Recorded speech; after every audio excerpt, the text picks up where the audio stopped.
panel of employees as well as partners to talk about Be the Change, empowering districts and how districts empower themselves with their boards to develop programs or to grow the district as a whole.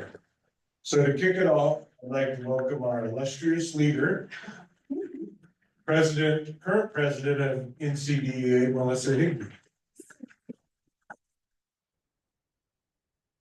Well, thank you so much for coming out on a Saturday. This is our third one that we've done at the NACD annual meeting, and we're competing with, what's it called? Yep. We're competing with that. So with that said, I really appreciate you guys coming. We wanted to take this time. We knew that employees were here, beforehand coming in. We wanted to take this opportunity to, give some training or just get us all together, right? And then that was one of the things we heard, that they wanted it on the front side instead of meeting up on a Tuesday, and then not having the rest of the conference. So we are getting you all together here on a Saturday, and you'll have the rest of the conference to, share your ideas with others, and meet and greet with us. So appreciate you taking the Saturday to come, and with that, we will pick it up with Sarah. Yeah. All right, thank you, Melissa. My name is Sarah Tunge. I'm the Vice President for the Employees Association and the current chair of our Professional Development Committee. So I'd ask our three district presenters to join us up front. We're going to split this up a little bit, and we have three district employees talking about their experiences in changing board mindsets, building successful programming, etc. And then we have some partners who are coming up after that. So we're going to start with Kathy Rosenthal. She serves as a district manager for the Lower Wind Conservation District in Riverton, Wyoming. She oversees a team of 3 employees tasked with implementing the district's soil, water, and education natural resource conservation programs for a very diverse constituency across an area comparable in size to the state of Delaware. We all compare our things to the state of Delaware. Tim Riley, who's our executive director, thinks Delaware is the greatest state in the world, but will fit in my county as well. So. No, but it was the first. Kathy's been with the Lower Wind RCD since 2022 and has been part of the Wyoming Conservation District family since 2009. Previously working as a watershed coordinator for the Wyoming Association of Conservation Districts. Her work, experience, education, and community involvement, Kathy has successfully developed new and expanded existing programs and partnerships for the Lower Wind RCD. And in recognition of her contributions, she was nominated by her Conservation District Board of Supervisors and recently received the Area for Employee of the Year Award at the 2024 WACD Convention. So congratulations.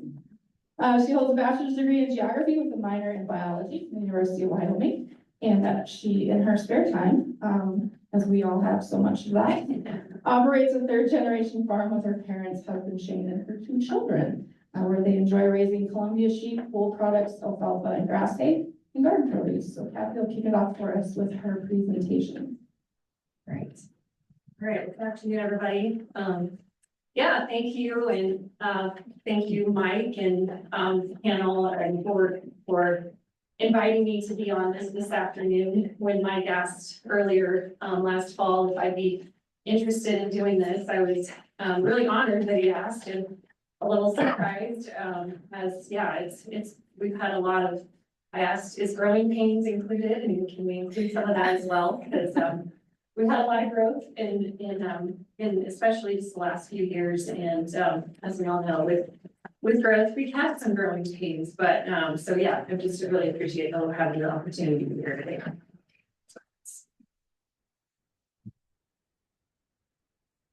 I can advance this way. There we go. All right. So just a little bit about who we are and where we are. We're again the Lower Wind River Conservation District. We're one of 3 in Fremont County, Wyoming. Up in the, I don't, do I have any pointer on this? Yeah, it's the top one. The top one. Oh. Yeah, Maybe you're- pointed at the screen. It's a laser. Oh, awesome. All right. So we're right here. We are one of 34 in Wyoming. And we joined two conservation districts together in 1969. And the Wind River Conservation District and the Pavilion Conservation District, which were formed in 1949. But our area encompasses about 2 million acres, as I mentioned, about the size of Delaware, thank you. There are about 22,000 residents within our district. Riverton is our largest community, it's a little red star down here on the bottom map. And we have a lot of federally managed lands. The yellow in that map are Bureau of Land Management lands. The orange are Wind River Indian Reservation. The darker blue is Bureau of Reclamation. White is private, there's about 21% private, and then we have about 8% state lands within our district. So the mission statement, just put our mission statement, very similar probably to everyone's in here. Protecting soil, water, resources, water quality, water quantity, our ag heritage, protecting the district tax base and promoting the health, safety, and general welfare of our districts, of our residents in the districts. The reason I have kind of this big map of North America up there is, even though we all have similar missions, we all manage different resources on our individual landscape. So our landscape is very semi-arid.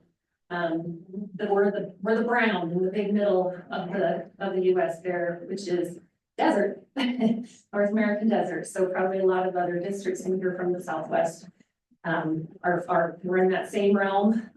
Our district is about 10 inches of precipitation a year. Salt Lake, I checked, is about 20. So similar climate. I think they said there's 16 to 20. So we're pretty low on the precipitation aspect. And so water is very important. Water is very scarce and very precious. So we work a lot with our rivers, our reservoirs in our area. We have one very large reservoir, Bliss Reservoir, and some other small lakes and reservoirs that we manage. That we're also dealing with fish species. Sage grouse is a big one in our rangelands, which I showed on that slide. Half of our district is rangeland, so we're dealing a lot with that. So wanted to kind of just again say, the mission and priorities have always been driven by the landscape and protection of its resources while providing assistance to the people that live and work on that landscape. And while this semi-arid landscape was developed into farmland, the primary water resource, the Wind River, and natural, mentioned the precip, wouldn't provide farming for everybody, right? So in the 1920s, when everybody started moving west and they saw this area as great prime farmland, this looks like great prime farmland, doesn't it? They said, we've got to irrigate. So 3 irrigation districts were developed for this area. And the green over there, there we go. About 8% of the district is in irrigated ag. And, they worked on this, developed, and without the conservation districts and NRCS, that came along 20 years after development of this area. We'd be having a lot more ditches that still look like this, and rather than this nice concrete ditch that started becoming in place in the early 1940s, 50s timeframe. So again, yes, on the landscape, our mission has always dealt with what's on the landscape. We've got windbreaks and tree plantings that, it started within the district long ago, rangeland monitoring, right way, wrong way, leaving some cover on the ground rather than, providing rotational grazing, irrigation infrastructure, and protecting of our waterways. Those have remained over time, and but the landscape has continued to change and due to our growth in our area. As I mentioned, we, farmland changed to, our rangeland changed to hay and crop, which provided more irrigation and infrastructure, which provided an increase in water quality and quantity priorities, subdivisions and subdivision reviews for people coming in to a growing populated area. while remaining grazing on existing rangelands. So, this is just kind of, I know it's real hard to see, but this is a depiction from our county website that Fremont County is, first in hay and alfalfa production, third in cattle numbers, fourth in sugar beets, fourth in oat production, and fifth in barley. And that just kind of, I wanted to explain that to say, or to show that that small area that I showed, 8% of irrigated lands produces a lot of hay in our country, which goes all over the country. So with that, it's great for our economy, but as we all know, there's things that go along with that, with lots of hay production, lots of irrigation, lots of soil impaction. So that's where I'll get ahead to the next one, but just kind of wanted to share a little bit about where we were and how we evolved to here on our landscape. So jumping way ahead to about the 1980s, with an increase and in demand for assistance at the local level, with projects associated to the previous slides, and one employee on hand that was paid a little bit through grants and small amounts of the general fund from our county. The district started seeking mill levy funding. So, as I mentioned, all this growth with irrigation and all these things, people were coming and asking for assistance. As we're seeing in the 1980s, infrastructure is kind of failing. Some things are breaking down. Some of those things that were put into place are kind of needing some help.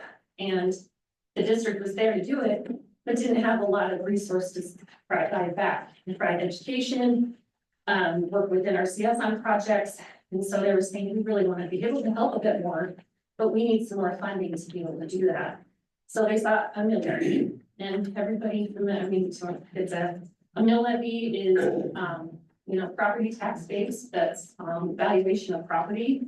So for 1 mill is equal to $1 for every $1,000 taxable value. So Wyoming, you own property, that accounts to that tax. So the district had tried to pass a mill levy 6 times since 1988. So, and every time it failed. And they finally again decided in 2016 to try again. And that board and staff worked really, really hard starting in 2015, and partners with the Wyoming Department of Ag and the Wyoming Association of Conservation Districts said, we got to do something, we got to work on this. And so they beat the ground, they formed a PAC, a political advisory committee, wrote letters, handed out all kinds of information, went to every event they could possibly go to.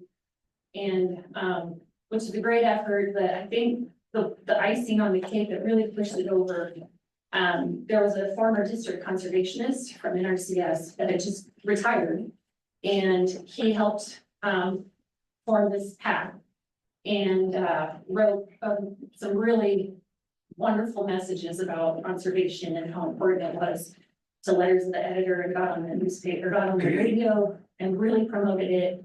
And knowing his firsthand accounts, I think really helped push that through. And he is now one of my board supervisors, and he serves on the Wyoming Natural Resource Commission as well. So he's a great conservationist. We're lucky to have. And then, oh gosh, I guess I didn't say. So after all this effort, on November 8th, 2016, it passed finally. Not a real large margin, 52% for and 47 against, but it was enough, and helped get the district some funding. With an increase in that growth, or with an increase in that income, the district was able to create a new cost share program, our resource and community enhancement program, which provides a grant program for producers and community entities to apply for projects up to $10,000 for infrastructure projects, windbreaks, anything conservation related. And then community groups can also come in for $5,000 for community related resource projects. The tree and shrub program increased, and we were able to offer more free well water testing options and free soil testing, increased education programming, and just really started looking at other options down the road too, of what we could continue to do and offer. So this graph shows in 2012 what the income was that the district was receiving, And then about halfway through 2017, when the mill levy came in, and the income from then on. Within a few years of the mill levy getting approved and, happening, another employee was hired to help carry out the programs. Within 5 years, the district moved to a new location with more room. This also kind of coincided with COVID, in 2020. As we all know, things kind of shut down, and that district had a small space the district had a really small space within the NRCS and FSA building. And that's where they would meet. They shared that conference room and, had with this now additional income, they had some funds to be able to rent a space. So they found a space to rent and were able to stay open and continue the programs that they were trying to offer to people within that time frame. And then during that same time, another new project that they kind of looked at and said that might be really beneficial for our district is a no-till program. And several members of the board were very familiar with this program, and we have a seed specialist on our board, and then again, former district conservationist. We're familiar, and we had a new district conservationist to the area that had a lot of experience with no-till drills formerly in Montana and Idaho. So between all of them and staff, they said, let's look into this. They did a lot of research. They looked at the right ones. They looked at that they thought for the area. They looked at the need, and due to seeing the pros versus the cons, they went ahead and purchased a 10-foot drill in the spring of 22. I'm sorry, the winter of 21, and a 6-foot in the spring of 2022. And due to that successful planning by the board staff and NCDEA, we've planted nearly 3,000 acres since that time in 3 years, and have about 100 different users calling and want to rent. They are on a rent basis. It's a nominal fee, and I can talk more about that if you'd like later, but in that time frame, the 1 10-foot drill is paid for itself already. So it's been a very good program, and it actually continues to be one of our quickest and biggest that's been growing. How am I doing? Am I close? So also in the same time frame, a district engineer was hired with the collaboration of the neighboring district, the Potomac Conservation District, and there was a need for engineering assistance in our area. And thanks in part to partnerships and different funding opportunities through the NCDEA grant program. Looked at sharing an engineer. That's been a great improvement to the districts. That same year, we bought the location that we rented. And the board saw that this space had additional room to grow, and actually a space that could be converted to a garage to have our no-till drills and vehicles and equipment. And then I came on right at that same time in 2022. There was the former district manager, Kathy, retired, and she was wonderful, that had started all this momentum and had done so many things, great things for the district. And then I came on, we had an associate supervisor, and then initiated another new project, this gutter bins project with the city of Riverton for these gutter bins. Anybody familiar with gutter bins? They're more a stormwater type project. And this has been something I knew and had heard about previously, and brought it to the board and asked, would you guys be interested in anything like this? And they were very excited and thought it would be a good thing for our town of Riverton, since a lot of our wastewater does go directly to the Wind River. And so with this partnership, I reached out to the manufacturer who lives in Casper, Wyoming. And he said, yeah, let's look into it. We met with our city. They were on board. They were on board with the cleaning out component of it while we were helping with the install and the purchase of them.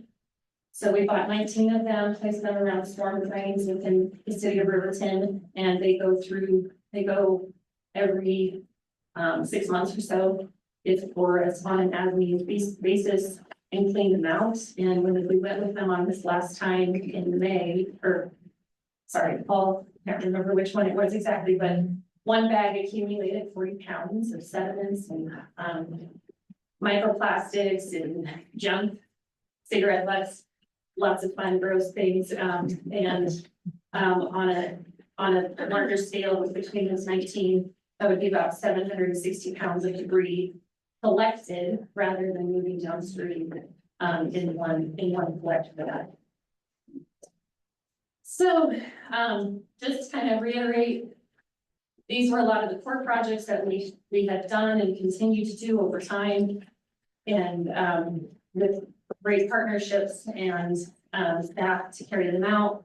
And then some of which, these new items within the last 10 years that evolved, the mill levy effort, resource conservation, the drills, this gutter bin project, more staff.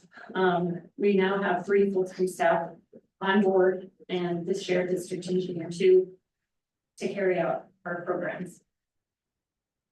So some of the successes over the years that we've seen with this growth is that these new projects have created new partnerships and awareness of who we are and what we do. And growth with education, or partnerships with schools from primary up to the college, our local community college. Exit growth with existing partnerships and growth within our board of supervisors and staff. And the challenges, we've had a lot of challenges too. It sounds like, yeah, all this great stuff is happening, and it is, and it's great. But it can be very overwhelming too, a lot of growth, especially with a lot of new staff. You know, I came on in 2022 and picked up a lot of everything that had been going on and trying to keep that momentum going. Which can be challenging for somebody that's new and unfamiliar. And so that's kind of been the same case with all the new employees that have come on. And so it's been a lot of understanding and trying to figure out those roles and programs that were a little unfamiliar, but just take time and communication, a lot of communication. And then the financially sustainable challenge of, you know, yes, this mill levy very much helped on where we are today, but we also know that at any time it could fall back or go away. We currently have legislation going on right now in Wyoming that they're wanting to reduce property taxes quite a bit, which affects all special districts in Wyoming. And so we know that if that went away, we'd have to be sustainable somehow else. And, you know, picking up those programs more and finding that grants continue to be also operating grants. And we all know how important grants are. So we continue to keep having other focus financial places to leverage rather than just have all our eggs in one basket. And then challenges navigating the unexpected. We all know that every day comes with new challenges. So just trying to overcome those and get through them. And then some keys to success and growth that we've had is just we've stuck to the core and the mission of our district and continue to listen. I think listening is super important to from the needs of the constituents, to partners, to staff, and keeping open minds on what works for them and what their needs are. We've added components to existing new family programs. So the tree and shrub program has been great, but we've continued to add to it with tree workshops and school involvement. The no-till drills, I mentioned the soil, we've added soil health workshops to go along with that. And sought new partnerships, like I mentioned, the city of Riverton, but still keeping a really strong, great partnership with NCDEA. We need their collaboration all the time and invested financially for a future. Just kind of touched on that we're trying to expand other sources of financial stability and investing. Communication, listening and collaborating is kind of huge. We have to communicate on a daily basis with our staff and the board as much as possible. And that's helped us. And then, yeah, we took some pretty big risks, and sometimes risks are scary, and not knowing the repercussions of those, one of which buying a building. That's been a pretty interesting one for a staff of natural resource professionals. Building management has been a bit new to all of us, and we're navigating that. But yeah, I'm thinking outside the box. So with that's who we are. There's our 4 staff, our 3 staff in our shared position, our engineer, and our board at Lower Wind River Conservation District. And with that, that's all I have, I guess, but hope I didn't go too long, sorry.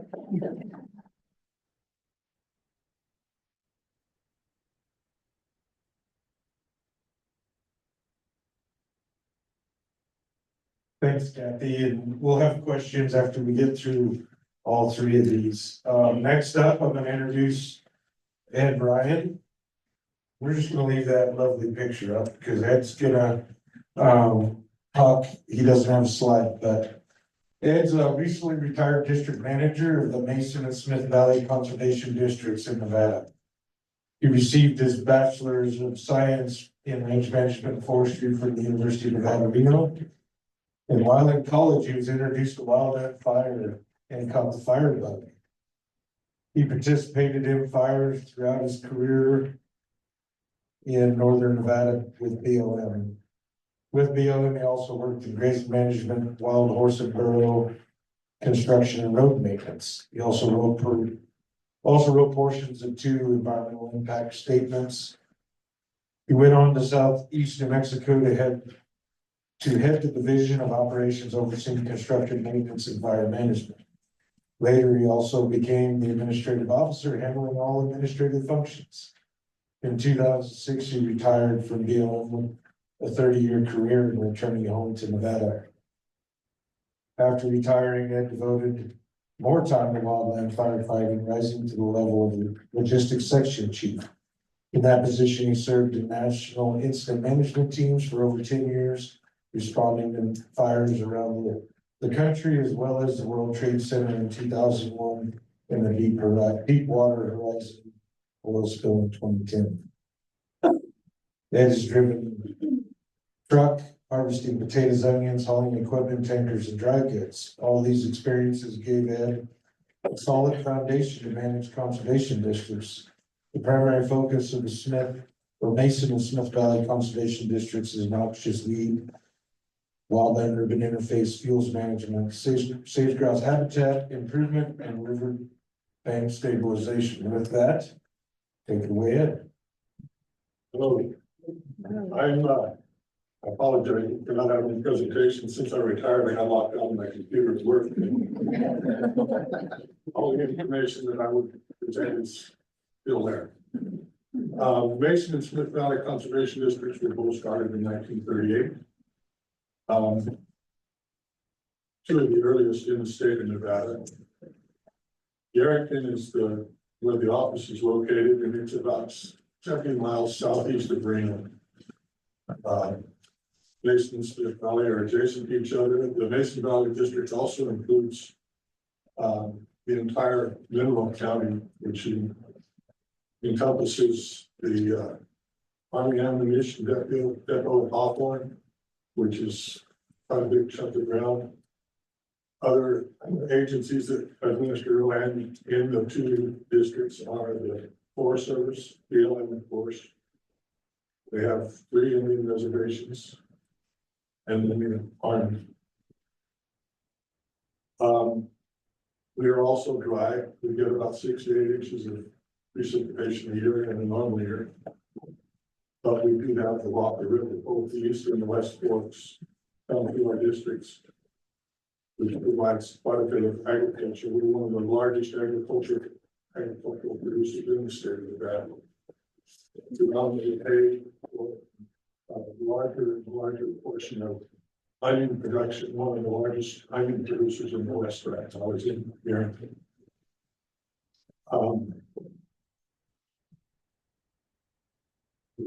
The river in 1997, there was a huge rainstorm on top of a pretty good snowpack on January 2nd. Washed all of the snow down in all of the rivers in western Nevada. It blew out the banks in the entire region of the Walker, as well as the Carson and the Truckee rivers, which are north of us. So that has been an ongoing opportunity, I guess, for restoration. And the Nevada Department of Environmental Protection through 319 EPA grants has been a good source of funding for that. When I started in 2014, there was also the Desert Lakes Terminus Act, Desert Terminus Lakes Act, Congress had appropriated millions of dollars to see what they could do about making, Walker Lake, Pyramid Lake, and Stone Lake, 3 lakes that have a lot that in Nevada, more productive. Walker Lake in particular has gotten so saline and totally dissolved solids that, fish don't live there anymore. Their solution was to get more water into the lake to raise the level, to make it more habitable for fish. And part of their proposal was to buy up water rights from willing sellers throughout the Walker Basin watershed. Problem with that is, offer enough money, anyone becomes a willing seller. And it also eliminates a lot of the agriculture. So there's been a big fight since I started with the district between those that want to sell and those that don't. It's kind of stabilized at this point, but there was also a lot of funding went to National Fish and Wildlife Foundation for rehabilitating those lands that were purchased and the water taken off of them. My predecessor got me some huge grants from them to try and do that work. But I think she saw the handwriting on the wall, and that's one of the reasons she moved on to greener pastures, because it lasted about a year after I started, and we had to find other opportunities. Our primary, as I said in the intro, our primary function has been not just weed control, and the river provides us never-ending supply of noxious weeds. We've been fortunate to be able to get funding through the State Department of Agriculture, Bureau of Land Management, Forest Service Resource Advisory Committees. And one unusual opportunity that I found not long after I started was the state of Nevada has a program called Green Tags, whereby they collect money from a couple of tags a year for big game and use that money towards habitat improvement. We found out that they don't particularly like to fund labor, but we're able to use that funding to buy a lot of herbicide to continue to expand our program with the labor funding coming from the other agencies. We've got, we started with a group of 5. It has fluctuated up and down over the years. Right now, there's only 3 employees since I left. And the funding has diminished since COVID came about. One of the biggest things I found starting out was making contacts, and I was fortunate that when I came back to Nevada, a lot of the contacts that I needed to make with people I thought college. So not only was I able to renew my friendships, but I was able to have a modicum of trust from all of them that somebody grabbed me went out of that. And we're able to make arrangements with the Department of Wildlife to plow a building that they had donated to them that they were using to house some of their stray equipment and other things people were being analyzed. We were also able to work with them to do a variety of other projects, safety cost related. And there have been some unique things where they needed an irrigation ditch repaired. And they didn't have a mechanism to pay the contract to get that done. So they did all the work and they were going to pay it through our district. And our boards have been very accommodating to try and accept the new projects. We're continually looking for new things right now. There is money available. We found out for recycling tires, and that's a big problem in the world. So there's a push to start a grant in cooperation with the county to collect and remove a bunch of discarded highway tires. Board wise, I've been really fortunate. Some of the people on the board should. It's been a few I went to college with, but also there's ranchers on both boards. There's one rancher is also an accountant, which helps us on our finances. There are in Mason Valley, we've got the manager of the irrigation district, which is proved invaluable for both knowledge about the water rights and the water right law in the county, which is a real challenge at times, as well as they have quite a bit of equipment, which through an interlocal agreement we've been able to use, and they don't charge near as much as a contractor. Plus, there are not a lot of contractors. There's only one major contractor that's within commuting area. Everybody else has to come out and Reno and their mobilization charge and kills them.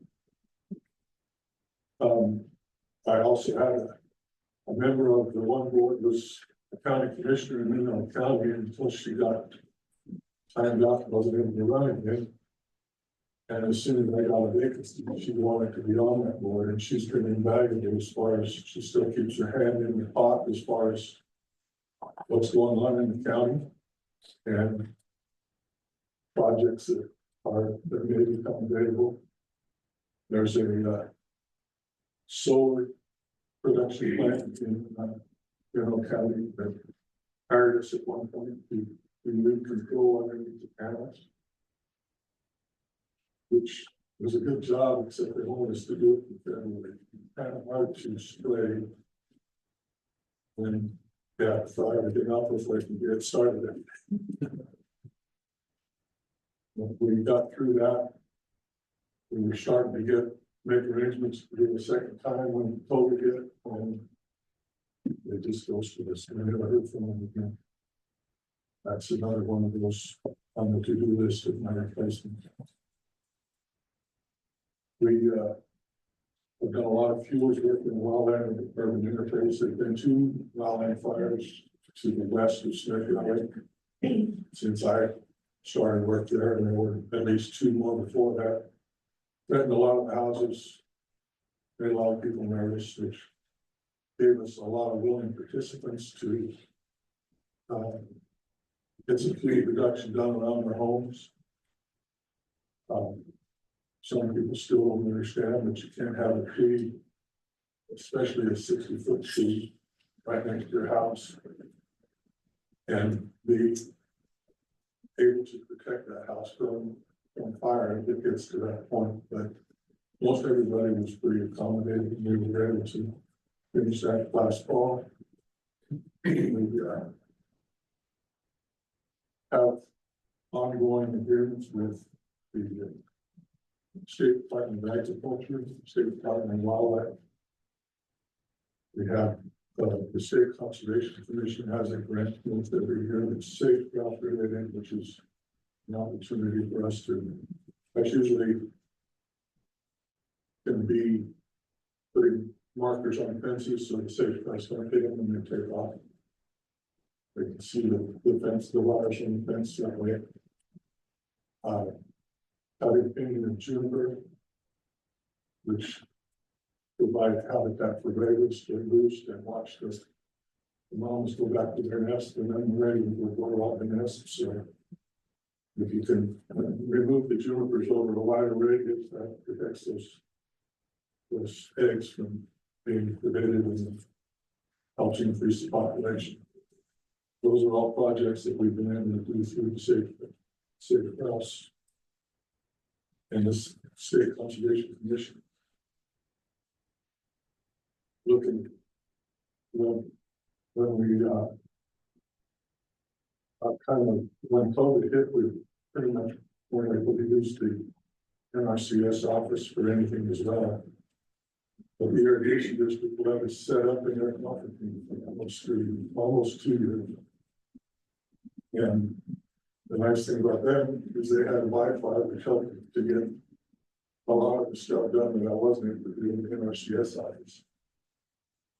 So I didn't have access to the federal Wi-Fi system.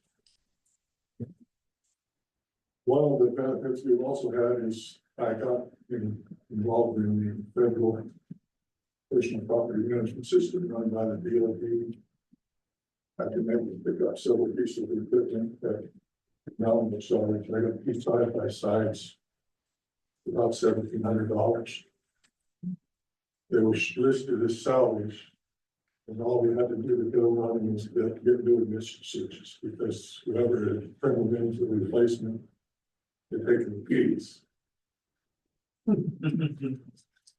I also picked up the John Deere tractor. That was a little more expensive because it sat out in the weather and I had to pick the engineer up on that, but it's been a good tool also. And I picked up the Bobcat and the former fire truck, using them as a spray. Noxious weed. One of the advantages to that is to this. And the fire truck is its utility body. It enables us to keep a lot more stuff locked up. And carry a lot of things without worrying about either vandalism or having extra boxes and stuff blow out the truck as you go.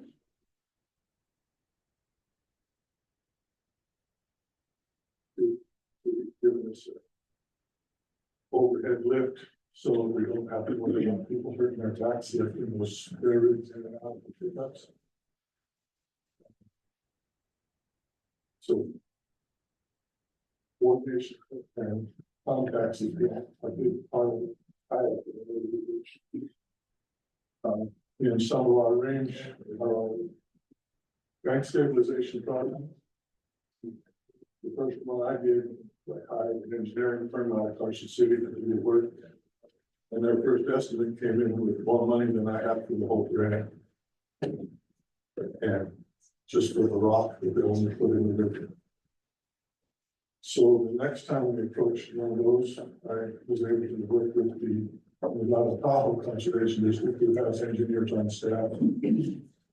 A much better design because they're a conservation district and what we wanted to do. And they put together a project and we ended up coming in. They came in with the design and the completed survey for less money than their estimate. So we had a little bit more money because the bank eroded a little further. We had a little bit of money left over to go further downstream and finish the rest of the project. Interlocal agreements has been a godsend for us. The Department of Wildlife, so we started with, we have one for each district. We have one with the irrigation district, in Mason Valley, but we can use that on either side. And we have the interlocal agreement with the Nevada Tahoe Conservation District as well. Other districts in the state are looking into picking up equipment for rent, and they're asking us how we do it. And right now, we haven't rented any equipment. I got some bad experiences in work for BLM with people borrowing equipment and then bringing it back in operable. And so my position was we go rent it unless we send an operator with it. Possibly more, but that way. In theory, the person operating knows that he's got to have to use it again and takes good care of it.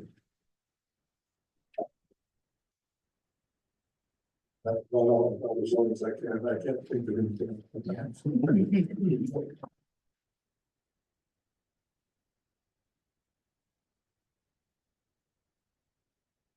Thank you so much. All right, our final district perspective speaker is Jennifer Kleitz. Jennifer has served as the district manager for Donna Ana Soil and Water Conservation District in Las Cruces, New Mexico since 2014. Jennifer attended New Mexico State University and studied secretarial science in 1980 before getting her first department secretary job working for a government contractor. After leaving work at the city of Las Cruces in 2012, Jennifer opened her own transcription business. During COVID, she attended seminary at United Fellowship Chapel in Tucson, Arizona, and was ordained in November 2021. So if anybody wants to get married while they're in Salt Lake, choose your gal. Jennifer is currently serving as the spiritual leader for the Unity of Las Cruces Church and pursuing her Unity Ministry credentials from Unity Worldwide Ministries. Jennifer is a lifelong resident of New Mexico and has lived in Las Cruces since 1976. Her husband is a retired martial arts instructor who stays home and takes care of the fur babies, Spot, Dagwood, and Sheba, which allows Jennifer to travel and pursue her interests. So thank you, Jennifer, for participating with us today. Thank you so much. I've got a little bit different perspective. I did not grow up in agriculture. I was a city girl. And when I first was introduced to Danya Soil Water Conservation District supervisors, it was through my transcription business. And the supervisor's district manager left when her husband got transferred to Colorado. And so I offered to be an administrative assistant for them. And that's when I had to find out, what is a soil water conservation district? How many of you have less than 2 years experience in your district? So I was hired to be administrative assistant for a soil water conservation district, and I didn't know what a soil water conservation district was. So I had to ask my supervisors. I had to reach out to the regional experts, the NRCS staff. We had a small little desk in the local NRCS office. And I reached out to the conservationist there and got some more information. And I will be quite honest, when he would come to our board meetings and give his report, over my head, I had no idea what he was talking about. I tried to get an understanding. And later on, a couple of years later, we did a project where we were giving videos to local folks to let them know about the NRCS projects like EBI, not EBID, now I can't even think of them. The NRCS programs, and that's how I came to know about the NRCS programs. Anyway, so ask your experts. If you're kind of thrown into this and you don't have a lot of background on it, ask your experts. They're all around it and they want to help you. Other state soil water conservation districts, the New Mexico Association of Conservation Districts has been very, very helpful. Of course, the National Association of Conservation Districts and the District Employees Association, right? That's where you make some of your connections. And funding, when I started this, in this position, they hired me as a contract laborer because their budget for the district was through legislative funding, which was for the state of New Mexico in 2016, $17,000. Well, that doesn't get you a lot of work. So they had to hire me as a contractor, and then I had to figure out, how am I going to get more money? We did not have a mill levy. The district had tried to get one about 2 years before I got there, and it really didn't go over well. So we just whispered about mill levies, but that's not what we did. I would talk to some of the other districts around and say, well, how were you able to do that? Oh, we had a mill levy. Oh, well, how did you get able to do that? Oh, we had a mill levy. Oh. But I found someone when I went to a New Mexico Association of Conservation Districts and meeting in Taos one year, and I met some of the other district employees, and I was able to find out that through grants, that's how they got a lot of their money. They got a lot of their money on the ground. That last part there, remember your power. So once I got this, I really got motivated about working with these people who have grant dollars for us. Because they cannot put money on the ground without us. They cannot put their federal and state money on the ground all as across the properties that we can as soil water conservation districts. The BLM can't put money on state land. The BLM can't put money on private land. Soil water conservation districts can. And I was very excited after like my first year, BLM approached me and said, hey, we want you to do noxious weeds in Doñana County. They were doing it in Otero County and Sierra County and Luna County, but not in Doñana County. And I was like, well, I'm not gonna put this program on the ground. So what did I do? I reached out to those other counties and said, well, how did you do this? And the grant that was available to me was just for me. It wasn't competitive. It was a grant application that was for Doñana County. All I needed to do was get the proposal submitted on time with money, and I would have money to work with. So I reached out to them and they gave me help on the proposal and helped me write it. I submitted it and I got a noxious weed proposal. Yeah.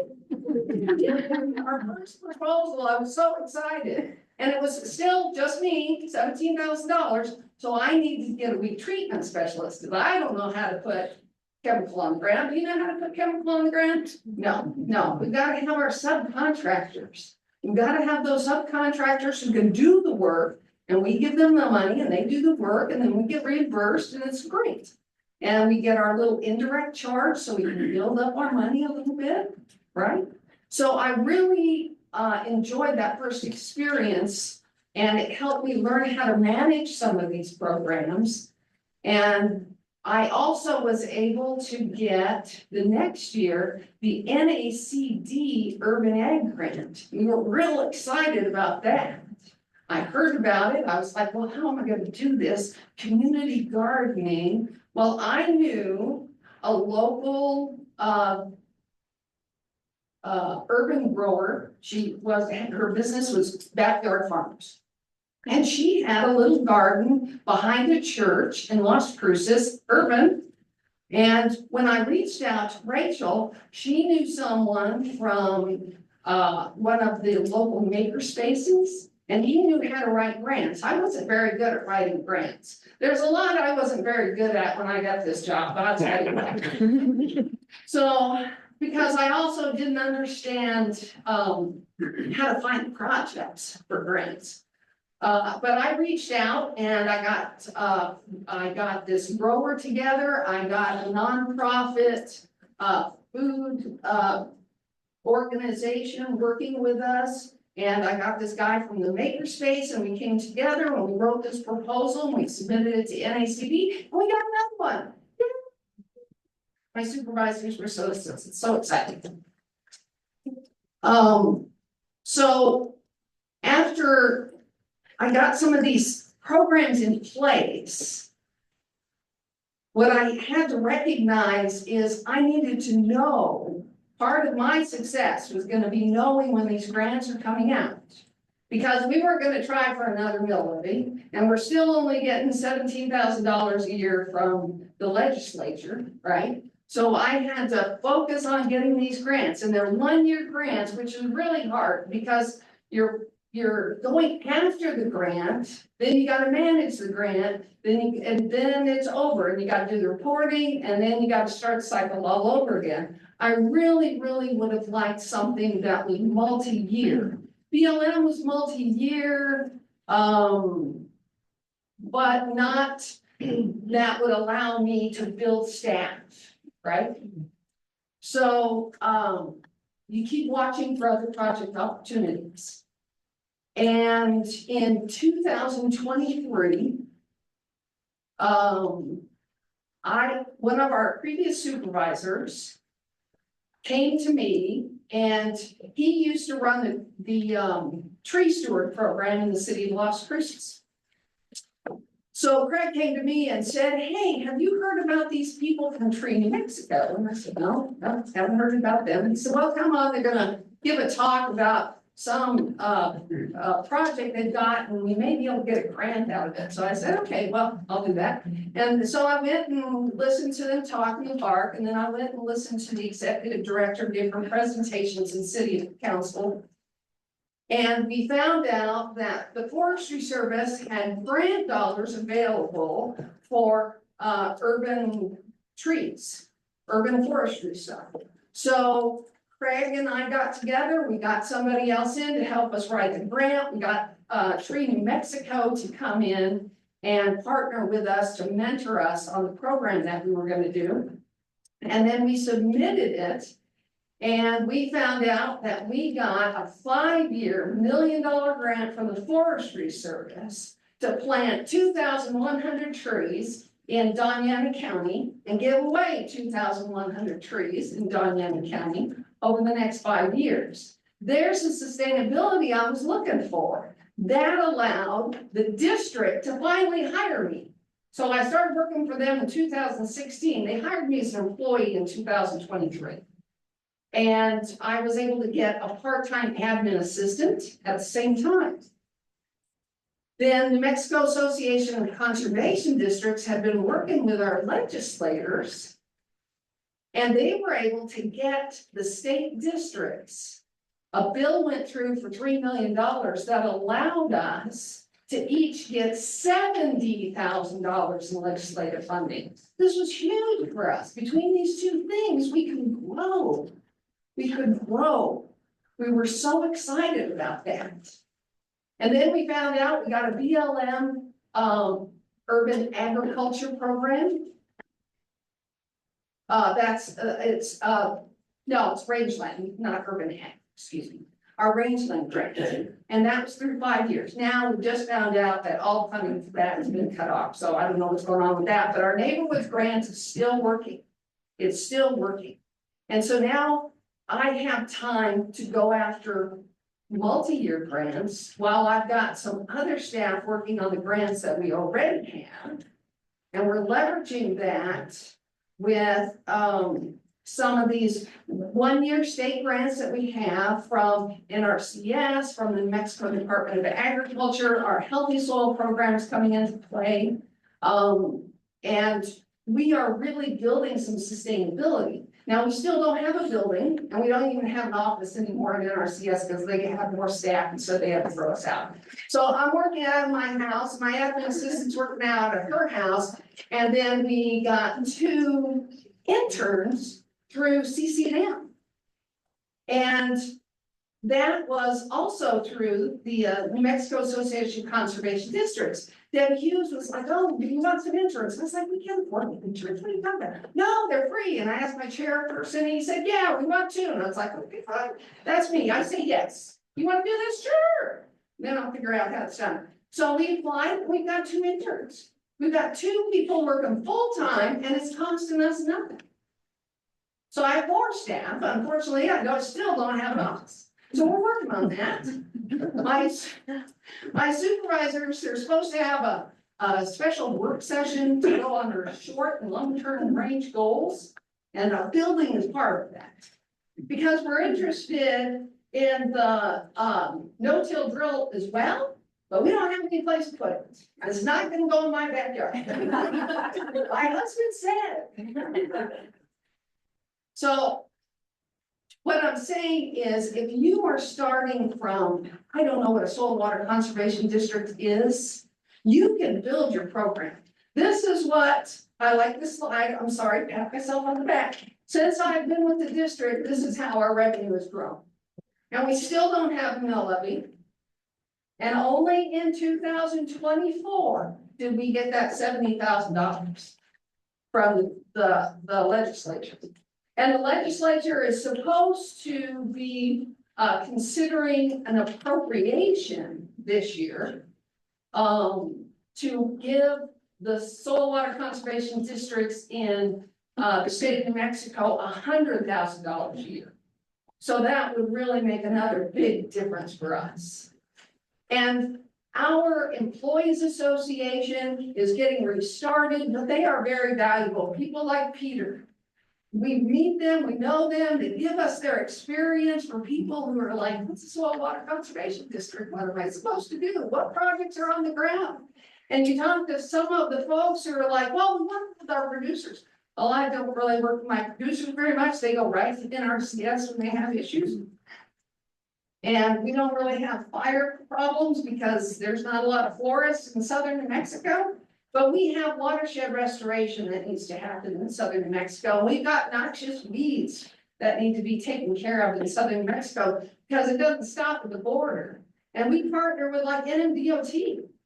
NMDOT does their spraying, and then when they see that the weeds don't stop the fence line, I don't understand that, go into the private property, they reach out to my weed specialist, and he takes care of it with BLM funding. So it's finding these projects, keeping your ear out, saying yes, and then figuring it out, working with your other districts.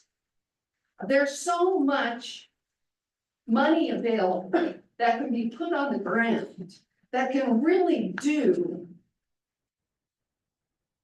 benefit for all, right?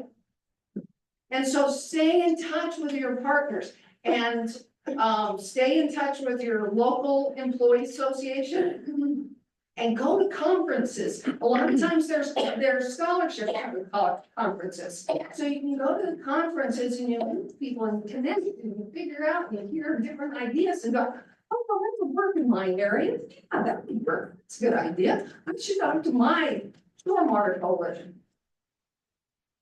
And then stay in touch with your legislators. That's a big point. We're really focusing on that now, making sure they know what we're doing.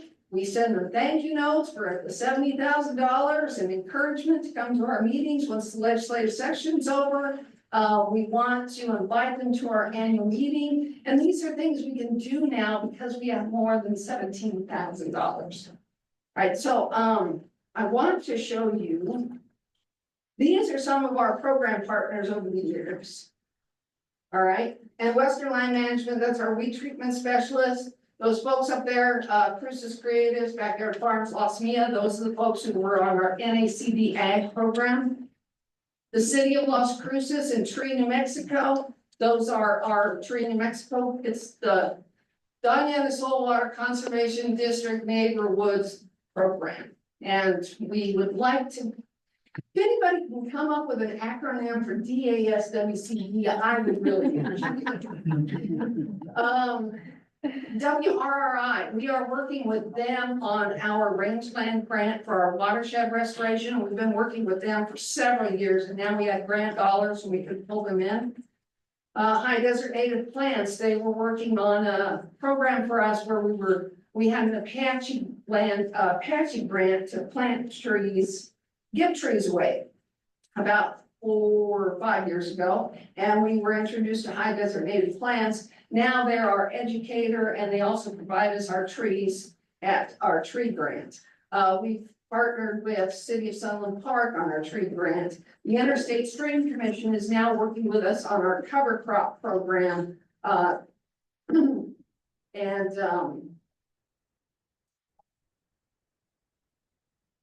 then these are our grant projects we've had is the noxious weeds, the urban community garden grant, healthy soils program that was started by New Mexico Department of Agriculture. And we've been working with them and it's kind of growing. We used to just be sponsors for individuals. And now this past year we had a grant ourselves and we're going to have another one this coming year. Our Master Watershed Conservation Program and the Neighborhoods Grant. That's some of the treatment that our weed treatment specialists have been doing. And these are some of our tree plantings, pictures from our tree plantings. We had our second one just last week. It's very successful. So far we've planted 100 trees and we've given 100 trees away. And there they are doing the tree pose, and this person right there, that's our chair. So our supervisors do show up and they come and they participate in our programs to support us in what we're doing. And what I really want to say again is it's so important to keep those connections, look for more connections, and don't be afraid to reach out. We've all been new, you know, and so even if, your only experience has been people who have been here for 10, 15, 20 years, there's somebody else who hasn't. So don't feel bad, reach out. We want to all have a passion for this soil water conservation district. We're all very passionate about our natural resources, similar to what's been said earlier today. Water in southern Guyana County, I don't know of any other rivers that get turned on and off like the Rio Grande does in southern New Mexico. And our producers are only going to get 6 inches of water to irrigate this year. It's really hard to grow your food and grow your crops with 6 inches of water. So we have to do these programs to help harness the water that's coming down, keep it, reuse it, make sure it's clean and safe for everyone, excuse me. And the Healthy Soil Program helps make sure we have that wonderful, healthy soil that stays in place when it's dry and it can't be watered. Or we can put cover crop on it to help it stay in place so we don't have these dust storms, because we get a lot of wind in southern New Mexico too. So I just want to really, again, impress upon you, if you're new, great. We're glad you're here. I'm glad you're here. And I am really excited that I had this opportunity to work in this industry. I came from an administrative background, and that's what I was able to use as I learned about what soil water conservation districts are. So thank you so much.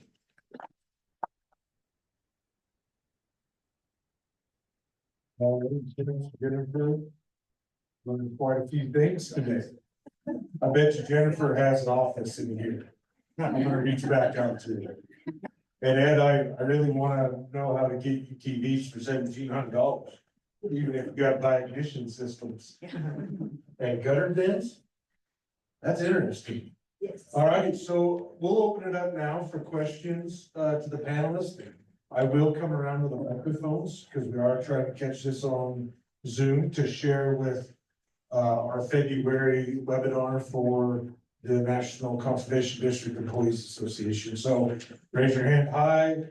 I'll try not to trip getting to you, and we'll go from there.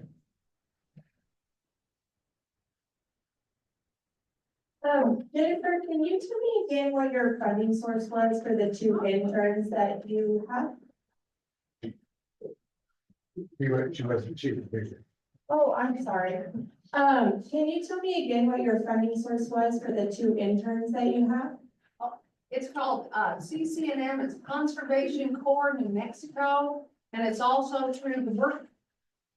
I can get you their federal entity, and they're gonna have another, every year, they send out for partners to hire these interns to come and work in your offices, and we get them for like 10 months, and yeah, it's a great solution, wonderful. Hi, my question's for Kathy. The gutter bins, is there maintenance required, or the county that needs to do that? Yeah, so good question. Yes, they do need to be maintained. But the initial, it's a bag, it's called a Mundus bag, and it has a Velcro strap around the bottom. So the city comes by, if the city has a vacuum truck, they can vacuum it straight out. Our city does not, and they come out and pull them out and then weigh them, and then you can take that strap off the bottom and dump all that waste in the back of the truck, and then they haul it off to a landfill But the bags themselves are made out of some really heavy duty material that are to last for several years. But yeah, as they're going through checking them, if they start to wear and tear, we call the company and they send a new one, new parts to it.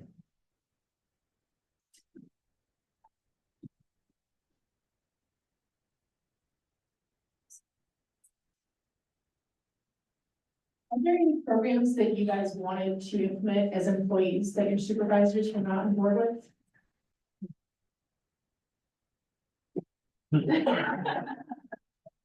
Very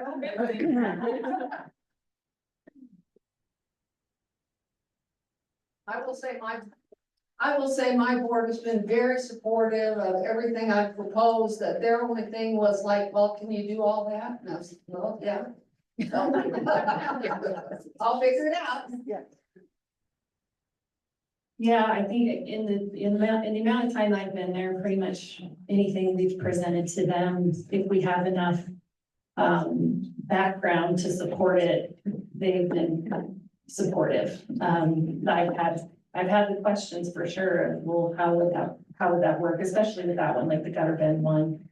But they saw the need and how it could go and the importance of it. Again, it's a water quality related project. It's right up our alley in our mission and what we do. And so I think that's it. If it follows our mission and it's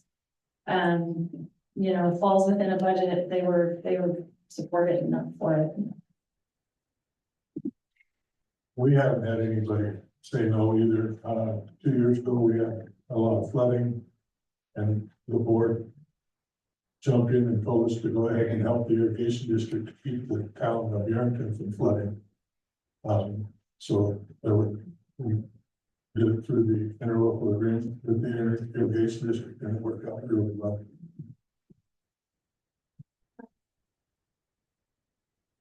Do you think that your boards are sometimes pushing you too hard maybe to grow or to expand programs? And if so, how do you deal with that?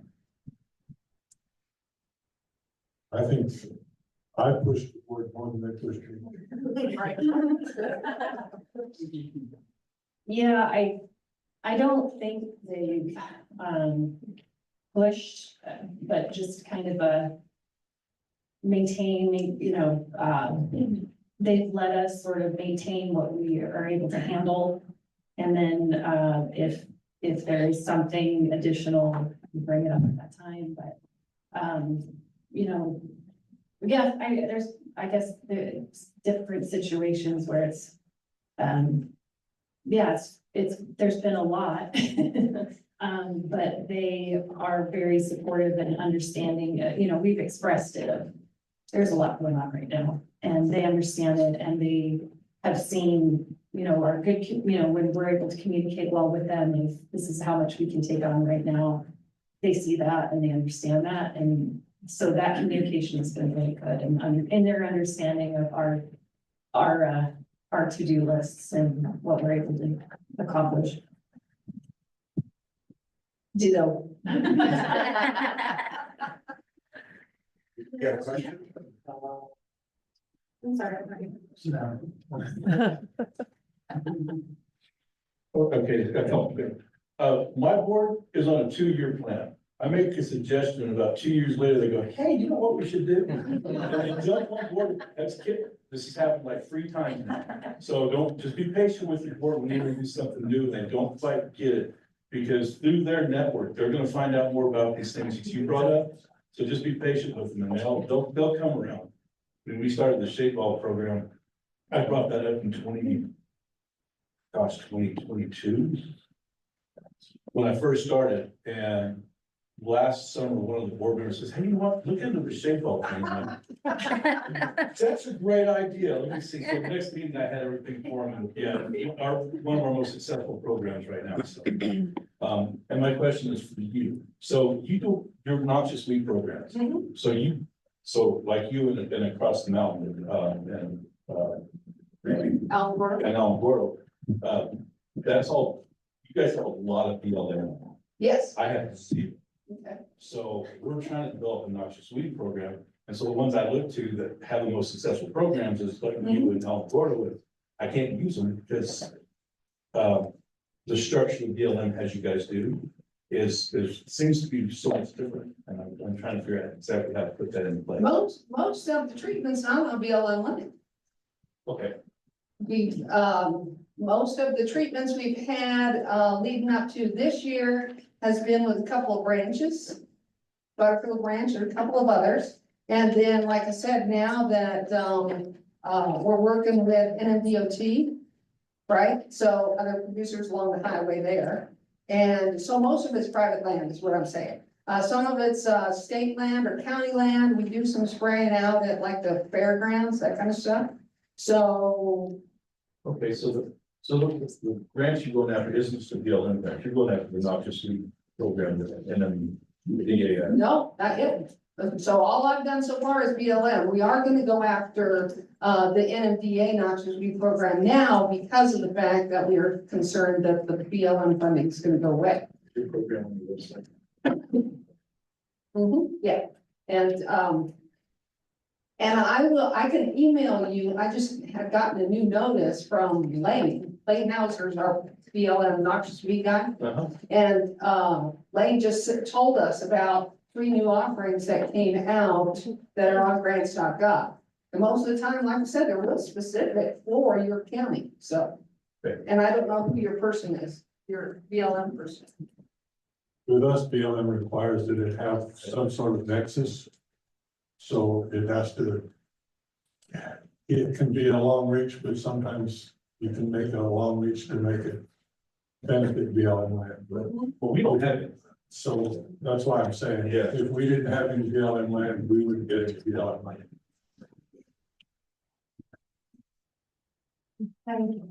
So the 3 of us are all planners, for different districts in the same office. So I was wondering how for each of you, your staff is dispersed, what are their job titles? Is there one person that strictly works on grants? Are they all planners? I've seen other people that have just a drone operator, just a forester, and kind of doing their own things, subject planners, yes. So if you could just give a little information on your structure, that would be good. Okay, so I guess the first position I'll mention is, I mentioned the shared engineer position, which sounds similar to where you guys are sharing different offices, right? Our shared engineer is with the neighboring conservation district. And he works on, I mentioned our resource enhancement program. He works on designs, engineering designs, and technical assistance for both districts works with our local irrigation districts, our ditch companies. Again, our neighboring district, their ditch system, irrigation system is set up very different than ours. So he works with ditch companies, he works with irrigation districts in our office. And then we have a communication and education specialist, which again, as we were sort of with this growth that was happening, and trying to get out to the schools more and actually getting more requests from the schools to come and do things. We tried to, or I asked the board about, I think we really need this position to provide more outreach for what we do have and what we offer, or what we offer and what we're able to do. Which she's also soon to become our office manager, so she's kind of a 3-part, but, and then we have a resource, technician, conservation technician, which he is primarily doing a lot of the park drill program, but also helps water sampling and, the resource enhancement program, our tree program. So all our conservation programs, he kind of helps, implement and, yeah, they've all just kind of had their own growth enough that they require help in each of those areas. Well, we have 2 employees, so I'm the district manager and my admin assistant is now a program manager, which is really taking most of her full time with our neighborhoods grant. And so I'm the admin assistant. And then we have our two interns who support us, but employees, it's just the two of us. If we're able to get, well, I know, I'm being positive, we will get this $100,000 funding now every year, and that will allow us to get a part-time soil con or soil tech. And that will help us reach out with our health soil program producers and the folks who are participating in that, because I don't have a lot of subject matter expertise on that, neither does my other program manager, so it'd be really good to have a soil con. You had mentioned, I think, who does grants first. I do grants within our office and have help us from the staff, but that's, sorry, I didn't mention that. We've had an average of 4 employees besides me in my 10 years there. The 4 employees generally sprayed weeds or did the legwork for whatever brand it was, whether it's cutting pins, juniper, predominantly weeds. I did the grant writing, grant administration, payroll. One thing that I did have help with for a few years was GIS. I'm old, I can't figure out our. And I, just before I retired, I was able to find somebody to do a lot more about it than I do. And that's kind of the bread and butter for how we get reimbursed. That's how we prove we've done what we said we've done.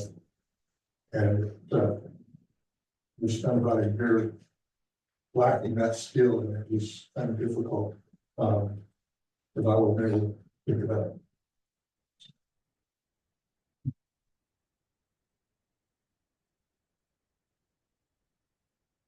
I just have a general question. So when we all get back to our offices, and more questions come up, are you guys okay with us reaching out to you? And do you have business cards today with you? We can swap. Yes. Thank you. So I'll chime in there. They might have them today, but we will have all of their information associated with the webinar on our employee website, so people can reach out to him. Even though Ed's retired, I'm sure he'll still respond. I harassed him enough trying to get it here, so. Oh, one more. Thank you. So Jennifer, with that mill levy, I'm from North Dakota, so it's a little different.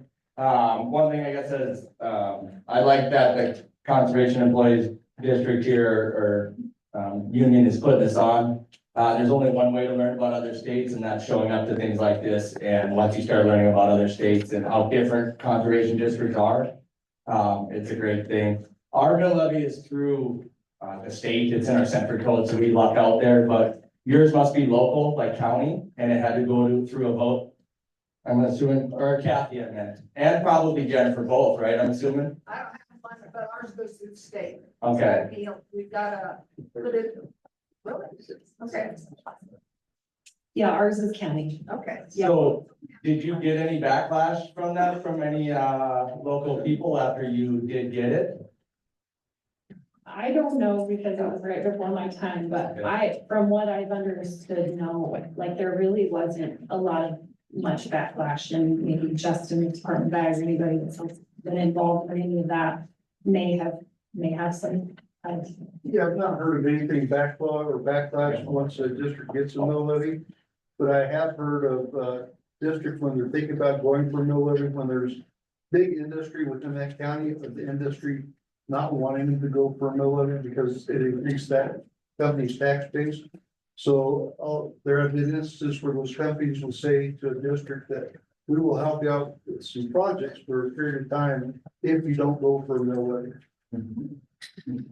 Okay, and then my other question about the noxious weed things is, I know you guys are spraying them and everything like that, and of course, it's way different ground than I have, but is there any like livestock that gets introduced into that kind of stuff? Are you trying to control that, or is there a reason there isn't? Is it the ground not sustainable for livestock or anything like that?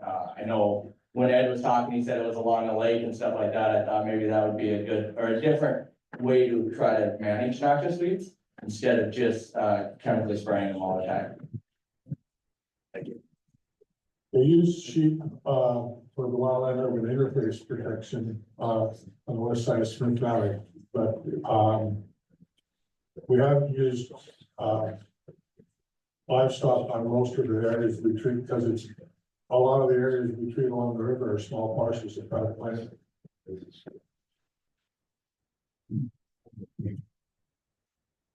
And most of the areas around the ranchers that they've sprayed on haven't been where the cattle are. It's on outlying areas where the soil's bad. And of course, that's why noxious weeds show up, because the soil's bad, right? And so it hasn't been an issue. So yeah, I had a question regarding, I heard you reference onions. And so I think I heard you say that it became a better crop for you all. Is that the case? Yeah, there's 3 producers of onions in Mason Valley. One of them does everything from seed to distribution. And he has, in order to maximize his water rights, he's, using drip on most of them too. He gets them started with sprinklers and then he goes to drip so that he can, extend his water through the year. And I don't know how he keeps a handle on all that. Yeah, he's spreading water over about 200,000 acres and keeping track of that on a daily basis. Wow, that's interesting. And what is the main resource that makes a place good for onions? Anything particular? We got lots of ground that's relatively flat in the valley, so they don't have to, and it's been, a lot of it was in hay before they went to onions. Hay takes a lot more water, although he rotates a lot of his onions with hay so he can get the nitrogen back in the soil. There's a lot of clay, so that he uses a lot of gypsum as well to ameliorate the clay patterns. Great, thank you. All right, well, I'm gonna turn it over to Sarah to close this out before we go to a break. Fantastic. Thank you guys so much. Our presenters were awesome.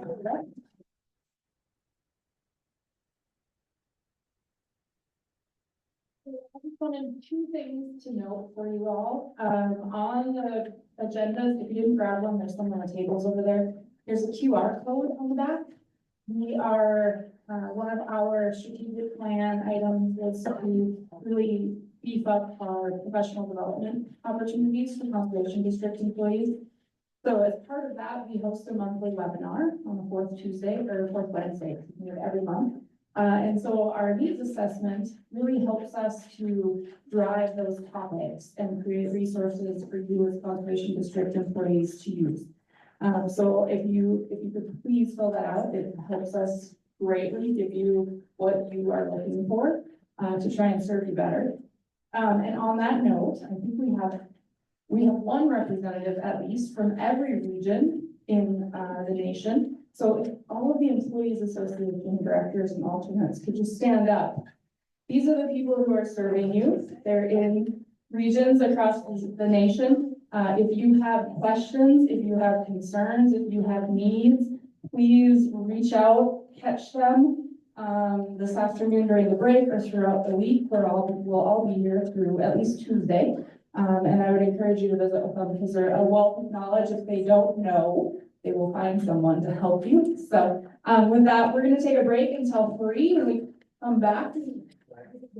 Oh yeah, there's some swag over there too. So see, pick up some stickers and whatnot.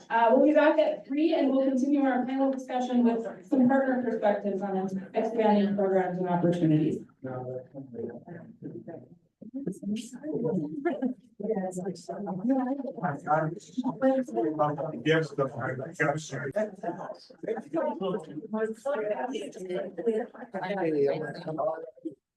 hope I don't. So before I introduce the next speaker, I'm gonna just highlight this one picture. This is some work in Wyoming.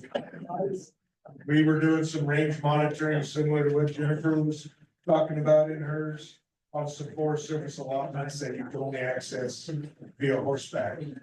And my technician had a horse that wanted to jump into the pond, swim around the electric fence and get out. So he's reading to the horses to keep them in the electric fence. All right, so the next speaker is Justin Caudell. He's employed by the Wyoming Department of Agriculture for the past 22 years. Maybe that explains some of the gray hairs. The last 12 years, he worked for the Natural Resource Policy Division as the Ag Program Coordinator.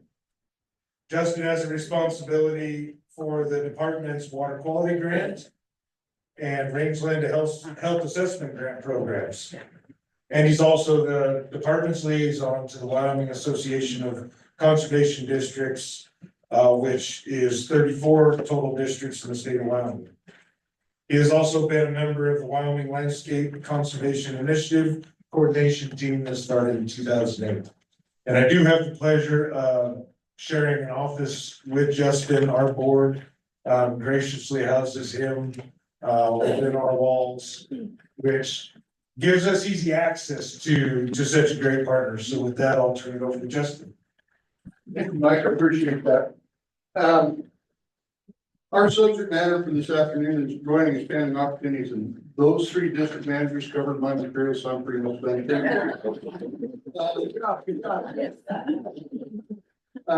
I titled my talk, "The Present, Past, and Future," and this is all from a Wyoming perspective.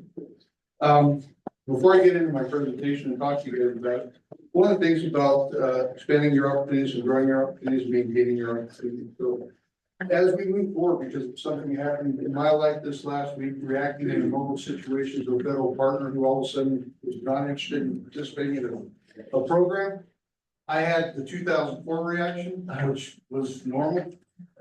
If we can really give these guys a break till they learn what's gonna happen with the money, with their jobs, and with being able to bring on new staff, I think it'll go a long way in keeping your opportunities to work with them and their agencies in a better place. So I'll jump off my horse on that real quick, because he's reading to them.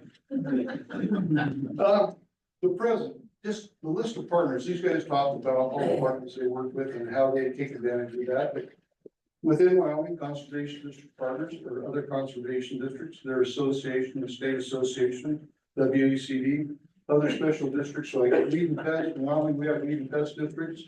They help spray for weeds, so we're kind of ahead with that. They do work with BLM and Forest Service, getting funds and spreading it out. Other special districts, conservation districts work with would be watershed improvement districts, which are special districts working on watershed issues that are formed under the conservation districts in Wyoming. Of course, you have the usual suspects within state agencies. You have the Department of Ag, you have Game and Fish in Wyoming, you have EQ. Somebody from New Mexico mentioned DOT, Department of Transportation. Quite often, conservation districts work with DOT, especially in Wyoming, large ungulate migration corridors. Suffolk County has, there's 2 overpasses for wildlife, and a bunch of underpasses are being constructed right now to help wildlife, and they're moving across the plains of Suffolk County where I live, and cutting down on the bumper risk to your vehicle. Of course, in Wyoming, the federal agencies, NRCS, BLM, U.S. Forest Service, Fish and Wildlife Service, USGS quite often, because they do quite a bit of monitoring on our streams and rivers in Wyoming. Bureau of Reclamations, national parks, and if you have BR projects, national parks in your conservation district, they're natural partners for you to work with when opportunity avails itself. Institutions of higher education in Wyoming, that means the University of Wyoming. Although there are quite a few universities from down here that do work in southwestern and northern Wyoming, participated through WCI with University of Utah doing some great sage grouse studies, and BYU doing some other studies in Wyoming. One of the things that's becoming more prevalent in Wyoming is the opportunity for districts to work with local, regional, national, and international businesses. And I'll get to that in the future portion of my presentation. And of course, the only reason we're all here is the work you do is for the private landowners and for the constituents within your county. So without the landowners, a lot of us would be doing different jobs. So those are partners that the districts work with quite often.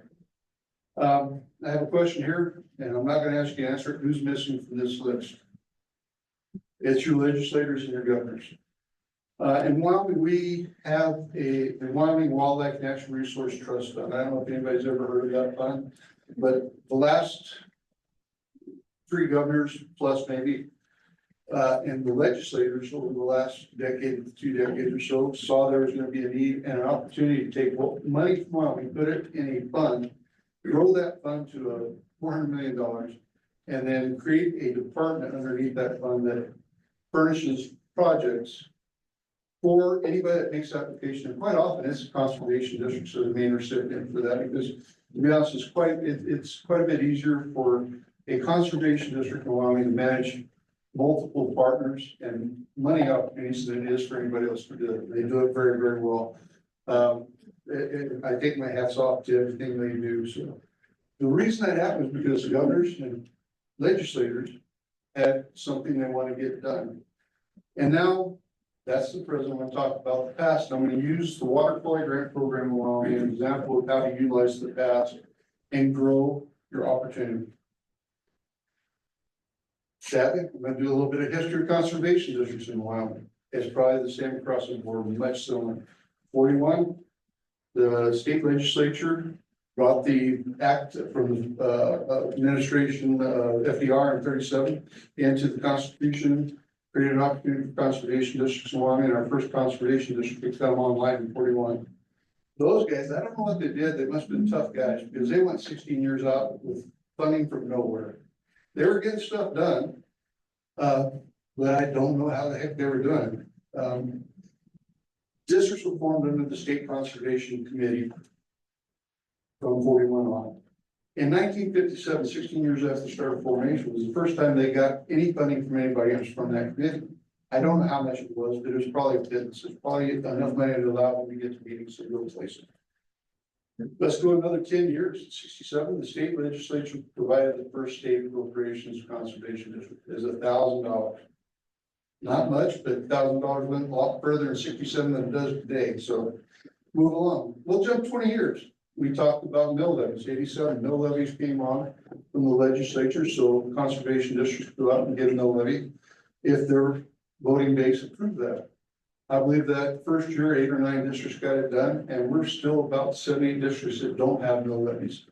The districts that don't have mill levies get some support from their counties. They hunt grants. They get, what is it, guys, $17,000-$18,000 to buy into the Department of Ag land budget for general funds and lab funds for you guys. It's not much. It's not $1,000, but it's not much. So we bounce around. In the early 90s, they hired for WACD director, a young woman at that time. Really smart, had a lot of energy. Bobby Frank, so you guys probably knew her. Still know her, she's still around, she just doing other things. With the issues of water quality, waters in the US, EPA looking at states and wanting to get into the state's water laws and work on Clean Water Acts. The association of legislators and the governors at that time saw there was going to be any conservation district could have been a help the need that was coming to arise. So in 96, under the leadership of WACD and some partners, conservation districts in Wyoming adopted the watershed strategic plan as their mode and operations of getting involved in water quality in the state of Wyoming. 2 years later, through discussions between WACD partners and some legislators, they saw TMDLs coming on, increased need for monitoring. So a group of partners got together between WACD, DEQ, UW, USGS, NRCS, and the Department of Ag and others, got together and presented a package to some legislators to be introduced during legislation as a bill to fund some money to help them grow and develop a program where conservation districts could have a plan on how they're going to do water quality monitoring. Legislature took the debate because they honestly, I think those guys saw this as cheap. We can't afford to hire personnel to do it as state employees, but if we get districts to help us, that's a bonus. So legislature gave me it's either $36,000 or $38,000 in 2 years to come up with a proposal for a hashed out kind of plan. So by the end of that timeline, The proposal was provided to the legislature, and the legislature approved that proposal, providing $375,000. And they gave it to the Department of Ag to administer through our budget as line item to conservation districts. It allowed for training for employees for conservation districts, equipment and lab analysis funds for when they started collecting samples. So we'll jump to 2002, another proposal. So we got the money for training, we've got equipment, we're ready to go. We don't have money for projects. This group in partnership wrote another proposal to the legislature in Wyoming, requesting $675,000 to actually develop and go out and do the on the ground monitoring. So in 2002, those monies were appropriated again to the Department of Ag for the conservation district use for that purpose. One of the other things, and Kathy was one of them at one time, it provides money through the legislature and some partnering money through NRCS and other sources to help support staff for WACD as program or watershed program coordinators. And at one time we had 2 in the state. We're down to 1 right now. Like most states in the West, we've gone through some budget cuts and ups and downs. But that money is appropriated through the Department of Ag, and those monies were specific for water bodies on the 303D list as being listed for impaired or threatened to be impaired. And that's what the monies were specifically for at that time. The watershed program ran for about 8 years, and they restructured it in 2010. In 87, I forgot to tell you this, in 87, the State Conservation Committee was dissolved, and the Board of Ag became the founding body of the conservation districts in the state of Wyoming, which was a good thing for, in my opinion, for Department of Ag. It kind of created my job, and that's why we were so close to conservation districts in our state. Anyway, in 2010, we went through that revision.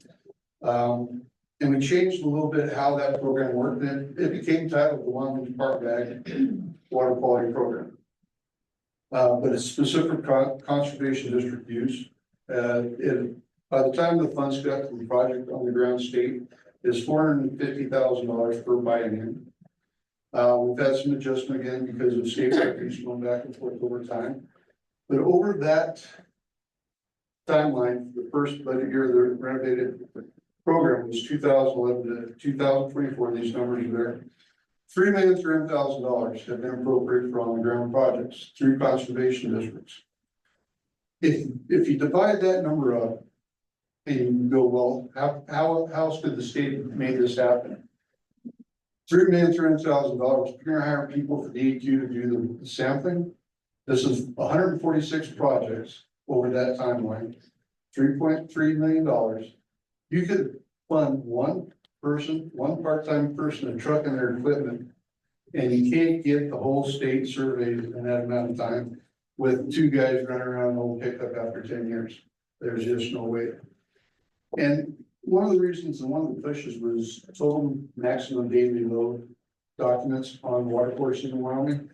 Conservation districts work with DEQ in the state of Wyoming to get that information to inform those documents, inform the BMPs within those documents. That was 20+ years ago, right? When this first started. Not all waters in Wyoming that need them have TMDLs accomplished, but many do. But now it's 20 years later and Wyoming DEQ wants to start reviewing those, seeing what the BMPs were implemented. If they were helpful, what was the state of the water course at that time, what was the state of the water course at this time, and update those TMDLs. So the role for conservation districts is continuing. In that aspect alone by itself, just water quality in the state of Wyoming. And that's one of the things I hope to push with conservation districts and with the association is, you've done great work.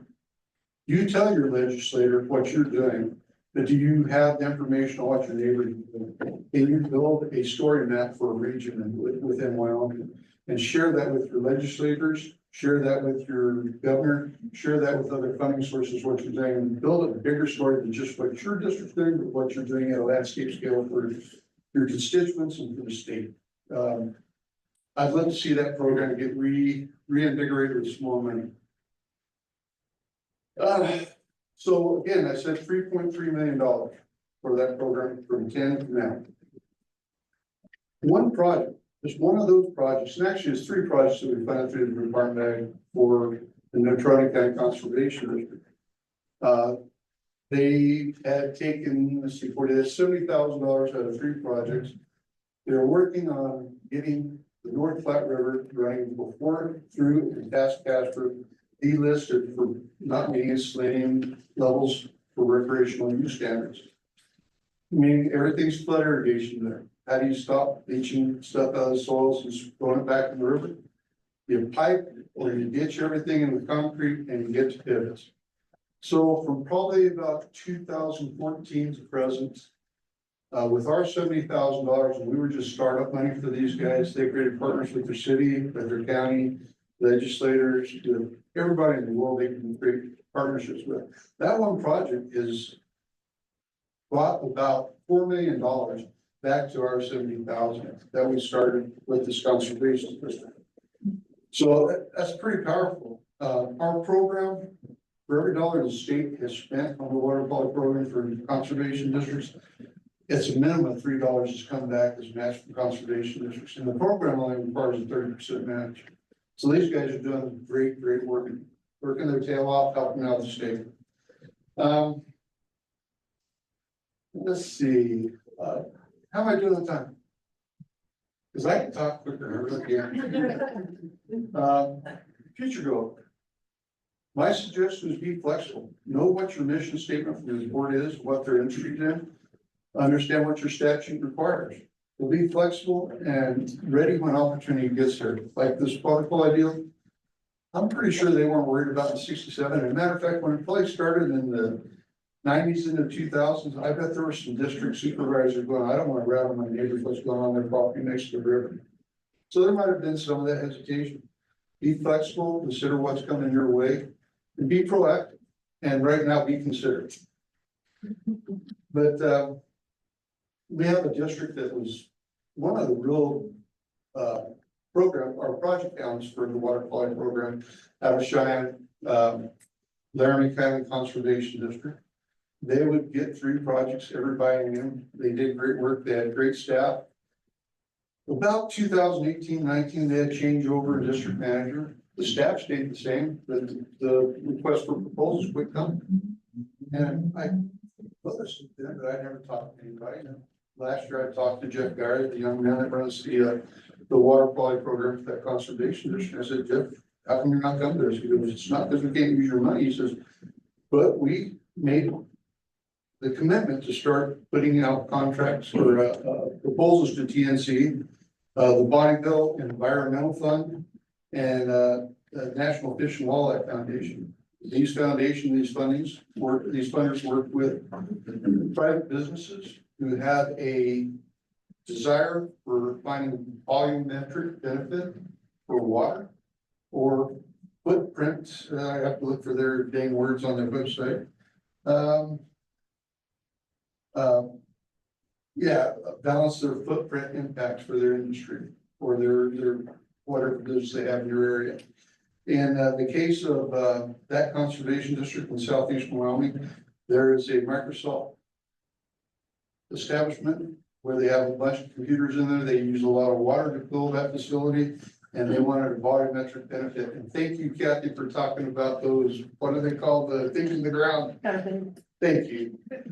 He was telling me about that. I'd never seen one, so you had it up here, and it's like a dirt bag. I have no idea what the heck one of those is. Anyway, they talked with Microsoft. They came up with doing the same thing that you guys did that over there in your part of the world.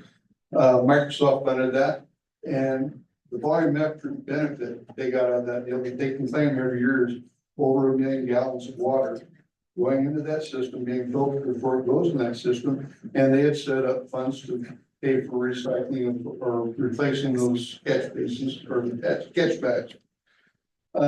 They had money left over, a little bit of money left over. Microsoft's so happy with it. They said, what else you got? So they had a project planned out inside the city of Cheyenne where there was some land either donated or purchased. It had a riparian system down at the thermal, and they decided they wanted to create a reservoir make a fish hatchery. Game and Fish came on, gonna stop that little lake they're creating. And they wanted a floodplain so they could create green space around this lake for when there was overflow out of the reservoir. So they went to the, they call it NCDEA, National Fish and Wildlife Foundation. ConocoPhillips had some dollars. They partnered in on this, and it's in the center of Cheyenne. It is beautiful. It's awesome. They have not asked the state of Wyoming for money, like I said, for 16 years now. They're doing great work and they're utilizing companies. The caveat to all of this talk right here, they're doing great work. Jeff told me, he said, you guys gotta be conscious of the required reporting after the project. If you're looking at giving them volumetric benefit of footprints, they're not looking for 2 or 3 years out for a report. They're looking for 5, 10, 20 years out. They want somebody to compile those numbers to give it to them so they can demonstrate what they're doing within the communities where they have their business. So be cognizant of those kind of needs. Future growth, everybody's gonna hate me. I like local project development fees. I don't know if you guys have ever utilized that. It's time consuming, but you invite everybody in your part of the world that might have an interest. And I will throw this out there, this is just my opinion, with the lack of understanding how we're moving forward right now with the new administration. As people learn, if you can get together a couple of times in this first year and as they're learning, it helps them spread word of mouth once they know what's going on. In the local project development team that I work with in the past, we get everybody, including landowners, districtors, and people who live in the same area that want to talk about wildlife, water. They have an interest in it. They want to talk about it. As a conservation district, you start the meeting and say, this is what we're focused on this year. This is what the money we have available. We would like to do this. What are you doing, Bill? They'll say what they're doing this year. Your Forest Service, what are you doing? You know, you spread what your mission is for that year, and you start looking for an opportunity where there's overlap or a way to quit, cut down on duplication of effort. And duplication of effort to me is if a conservation district working on this watershed piece right here, and Game and Fish is working over here, and there's a couple landowners you know that aren't involved in this project that would read seeds benefit. If you can spread that, and you get the two entities talking, and if they can save some money by combining those projects and only implementing one contractor once instead of implementing 2 contractors and establishing and moving 2 different outfits twice, you're gonna have money savings, and you might be able to talk to those local landowners because you're the conservation district now. You're trying to help them see if there might potential for them to be involved. And if you can cut down on duplicated effort a couple of times within a local work group, it has big rewards. People start getting it, and people start bringing their stuff to you as a group to expand. And forgive me for saying it's 2 postage stamp projects and making an envelope out of it. And you do a couple, 3 envelopes, you have landscape scale contributions. So, have I reached my 25 minutes here? Pretty close. Okay, that's it. Unless there's some questions. Thank you, guys. I appreciate it.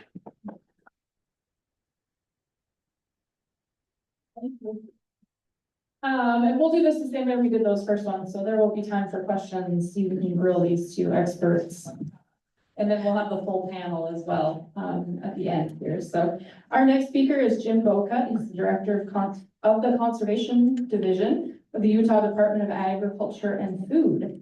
Jim graduated with his bachelor's degree in watershed science from Utah State University. After graduation, he worked for Utah State University Extension as an agent in the Bear River watershed as the local watershed coordinator. In this role, he worked with private landowners to implement projects focused on improving water quality.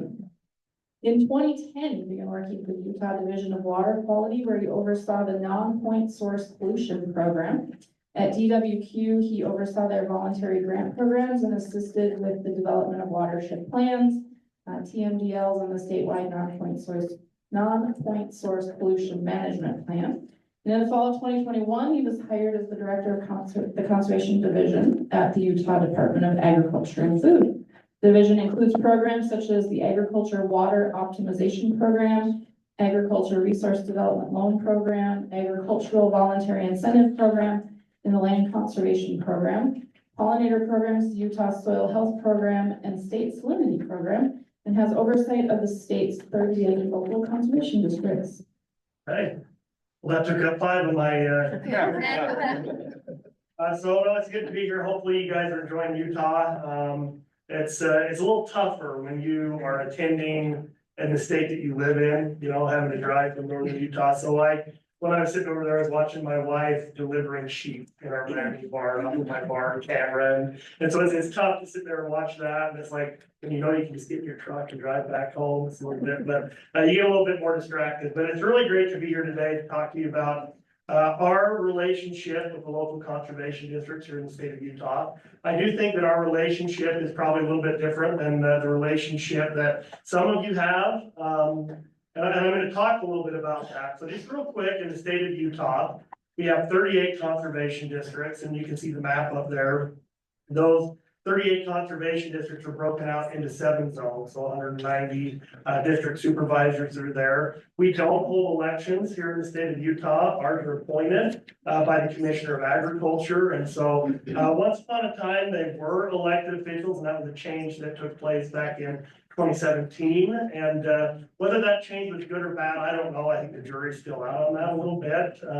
I don't feel like we've missed too much of a beat in that regard, but just like everywhere, we have our districts that work really well. We have our districts that are struggling a little bit, you know, and so as I've had an opportunity to reflect on this when I was giving this presentation, as somebody that's kind of had the opportunity to see it from a different angle, I've seen it as a planner out in the field that worked as a district planner. I've seen it as somebody that administered a grant program, the state non-point source program that many of the districts in the state applied for funding for. And now as the individual that administers the funding to our local conservation districts in the state. I struggled a little bit to see what direction I was going towards here. I guess we'll see where we end up here on this presentation. But one thing is here in the Department of Agriculture and Food in the state of Utah, the districts and UDAP are kind of one and the same. There's really not a separation. Back in 2017, there was kind of an interesting time period where the Utah Association of Conservation Districts and Utah Department of Agriculture and Food didn't see eye to eye. And so as a result, all of the district employees got pulled back into the Department of Agriculture and Food. So I've got 45 employees right now across the state of Utah. I view those employees as district employees, and I tell them that all the time. The district takes ownership of the UDAP programs that we've got, and that is for a couple different reasons. I'll explain that a little bit more in our next slide.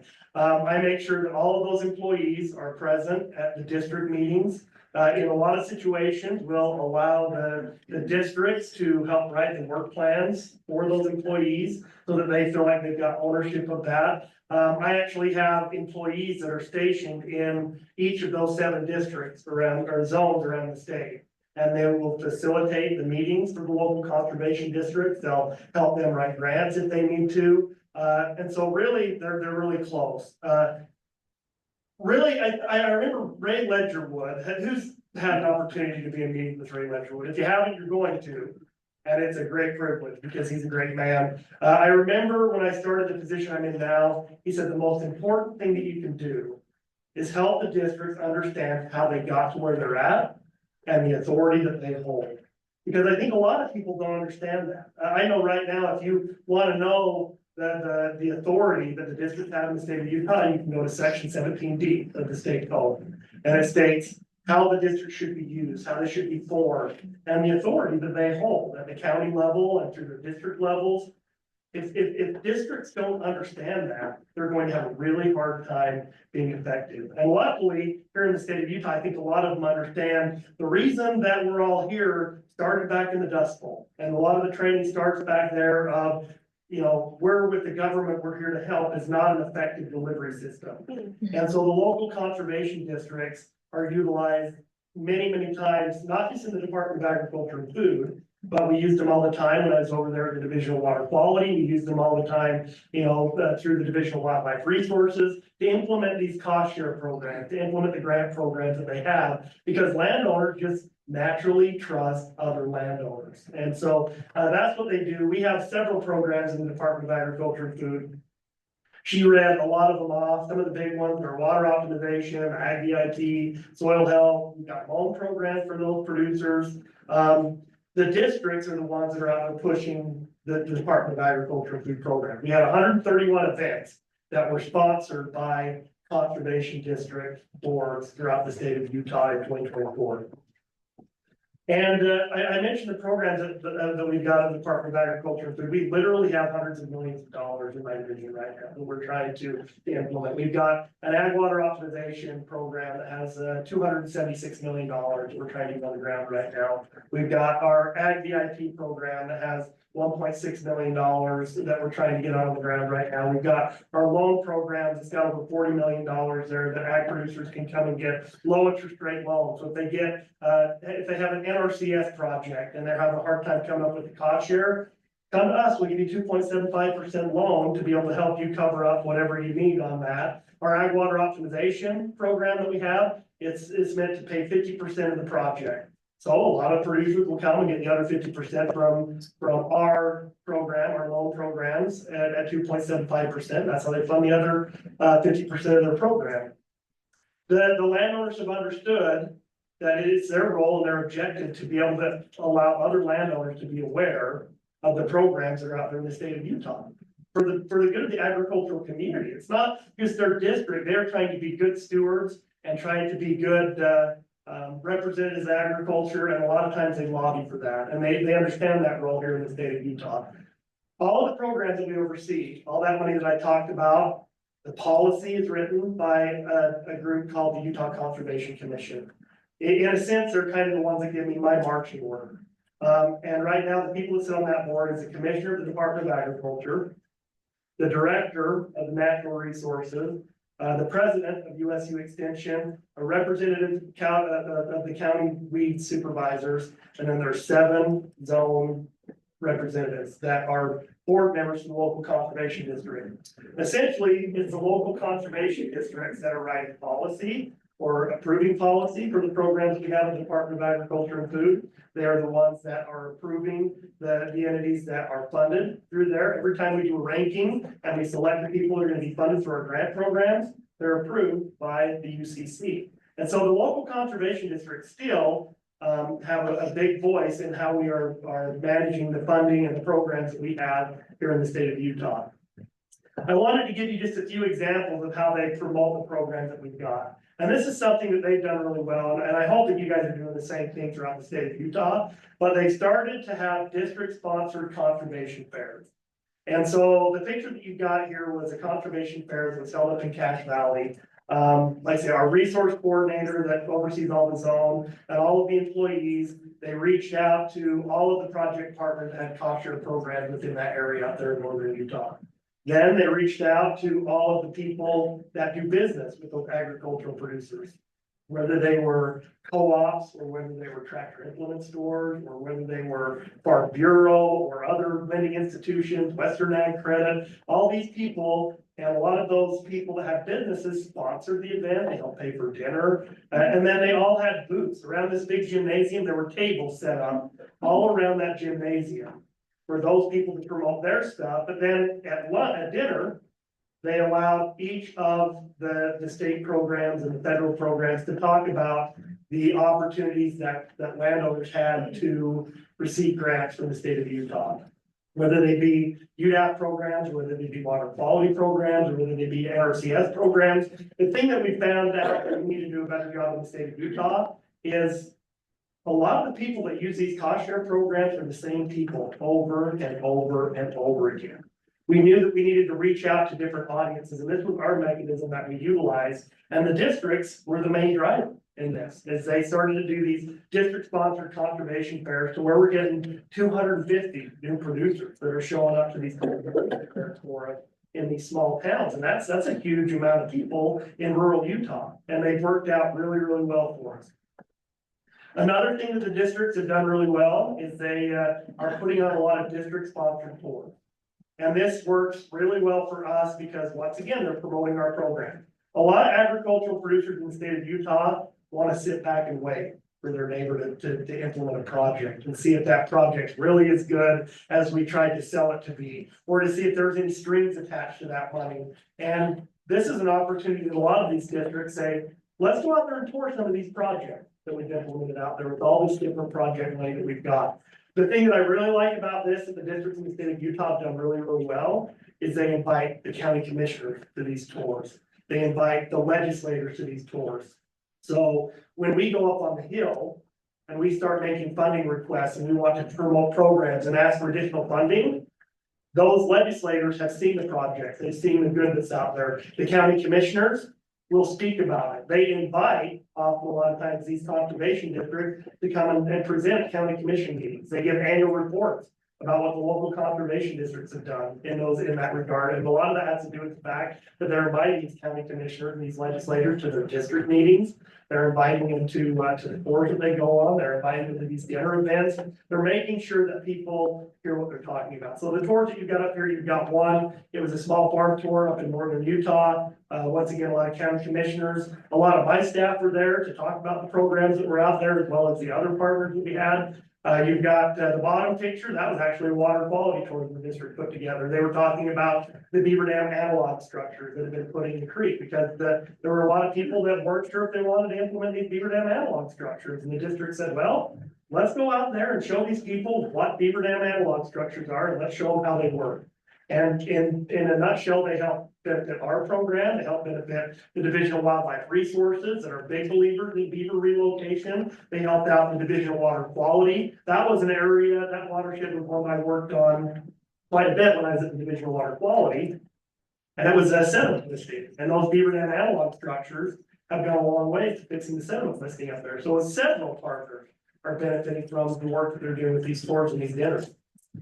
Other things that we've got, soil health equipment grants. There were some people that were talking about this and the direction that they're going. We received $1 million from the legislature, the Department of Agriculture and Food did, and we worked to award that funding to local conservation districts to purchase soil health equipment throughout the state of Utah. Now, that was in the form of interseeders, or it was in the form of no-till drills, it was in the form of range drills, all of this different equipment that they had, and these districts can then allow other producers to rent that equipment and try out no-till drills on their property, or try out interseeding in their corn if they want, or they can try, doing a range drill. And then if that producer wants, he can go and purchase his own, or else they can continue to rent it from the district. It's a way for them to be able to have income within their district, but it also helped us put over 33,000 acres of soil health practices here in the state of Utah just in the last year.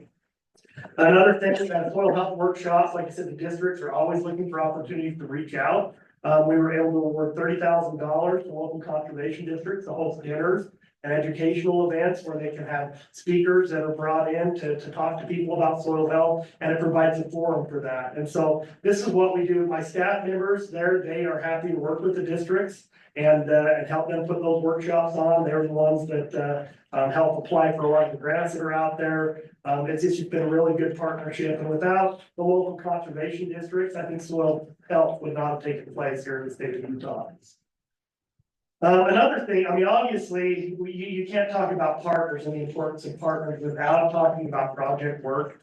One project that I always like to reflect on is the Wallsburg Watershed Restoration Project. If I ever have an opportunity to bring people at the national level to go and view projects here in the state of Utah, I usually like to go and talk about the Wallsburg Watershed. This was a project that started with the local conservation district saying something to this watershed. It was overgrazed, it was listed for E. coli, it had temperature impairments. It was just, all the landowners said, there used to be cutthroat trout through this river. There are no fish here right now. We need to make a change. That local conservation district, the Wasatch Conservation District, received a grant from the NRCS then to develop a management plan. If there's one thing that I would give you guys for advice, if you want people to be involved in your projects, make it their project too. It can't just be a project for the conservation district. They brought the partners on from the get-go. And they said, NRCS, what do you expect out of this plan? Division of Water Quality, what do you expect out of this plan? Department of Agriculture and Food, what do you expect out of this plan? All those agencies came together and they wrote the plan. It effectively changed from a district plan to a state plan, a plan where all of the state and federal agencies were on board. They brought the local landowners on board. They said, just so you know, like, this is what's going on here. What are some of the things that you're seeing out there in the watershed that have you concerned? Some of the things that we need to change. They effectively changed it to a plan that all of the landowners were involved as well. Was there a plan as well? So when it came time to implement it, yeah, they were already on board because they were part of the planning process. When it came time to implement the plan, they brought the youth in from the local school to help plant willows. That's a picture of them planting the willows out there. That's the Collier fabric, that's the stream bank stabilization project that they got. The youth took ownership of the program out there as well. They made sure that pictures made it to the local newspaper, that, there was press that went to the local news stations and made it on the 10 o'clock news at night. It was a really highly touted project, and it was how they publicized it. There was over 3.5 miles of riparian corridor that was restored. It was removed from the 303 list of impaired water bodies for temperature in 2021. And then you look at the table up there of the people that contributed money to that. People are willing to put money towards the plan that they own. So you've got EPA that put 150,000. I know they put a lot more than that towards it. I think these numbers are old. The NRCS, the Division of Water Quality. You have the Department of Agriculture and Food through our grazing improvement program. You have landowners that have their own kind. The Provo River Watershed Council, another watershed group that was not associated with the district whatsoever, were on board, and they put money towards it. Wasatch County was on board, they put money towards it, and then obviously the Wasatch Conservation District. That was one of the big successes that I saw, of partners coming together for a common cause, and I like to talk about it on a regular basis. Other things that we do at the Department of Agriculture and Food is we recognize that we're only effective as our delivery system is. So we often give trainings to the local conservation districts. We brought Ray Ledgerwood here last year because I just felt like he had so much to say to the districts. When I sat in his training 2 or 3 years ago, I said, that's the stuff that our district board members need to hear. And so we brought him in, and he went around and he presented to all the local conservation districts throughout the state. He helped them identify the resource concerns within their district. He helped them identify the partners that they should bring to the table. And there are districts all around the state right now that are still implementing projects that were generated through this training that Ray Ledgerwood did. It was a really great training. And like I said, he's a great resource. Utilize Ray if you've got him there. Another thing that we do is my administrative assistant often goes around and trains all the district clerks. Teaches them how to use QuickBooks, teaches them, if you're going to submit stuff to us for reimbursement at the Department of Agriculture and Food, here's what you do. We make sure that they're trained up well enough. Making their life easier makes our life easier. When the forms are filled out correctly, when they come to reimbursement at the Department of Agriculture and Food. And it makes it so that their reimbursements are received quicker. And so that's why we at the Department of Agriculture and Food find it beneficial to be able to train them up as well. Another thing that we do at the Department of Agriculture and Food is we identify a district of the year. And the Commissioner of Agriculture gives this award out. We, the Department of Agriculture and Food, we host a dinner. And we invite all of the district board members throughout the state to come and attend this dinner. And we vote internally at the Department of Agriculture and Food. Of who do you guys think the best district is? Who did you work with this year? Why? Give us an explanation. And then the Commissioner of Agriculture and Food, you can see the picture up there, that's him on the, in the green shirt. He gives that award out to the district that's received that award. And I think that this is important to recognize the districts that are busting their butt, because there's some that are and there's some that aren't. And I think that when you acknowledge the districts that are doing a really good job, I'm hoping that motivates somebody to say, you know what? I want that to be us. Getting that award. I want that to be us that are being acknowledged for our hard work out there. And so that's been a really big success for us as well.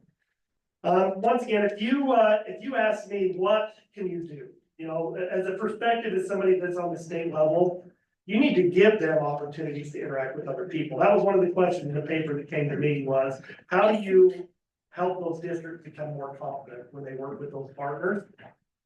They need to know the partners before they go down the road and go in a planning process. A lot of the boards and commissions that we have in the state of Utah, specifically in the Department of Agriculture and Food, we usually have at least one seat for a district board member to sit on that. And so they already know the partners. They already have sat in meetings with Travel Limited. They've already sat in meetings with the Department of Agriculture, including the DNR and the Division of Wildlife Resources, and the Division of Water Quality.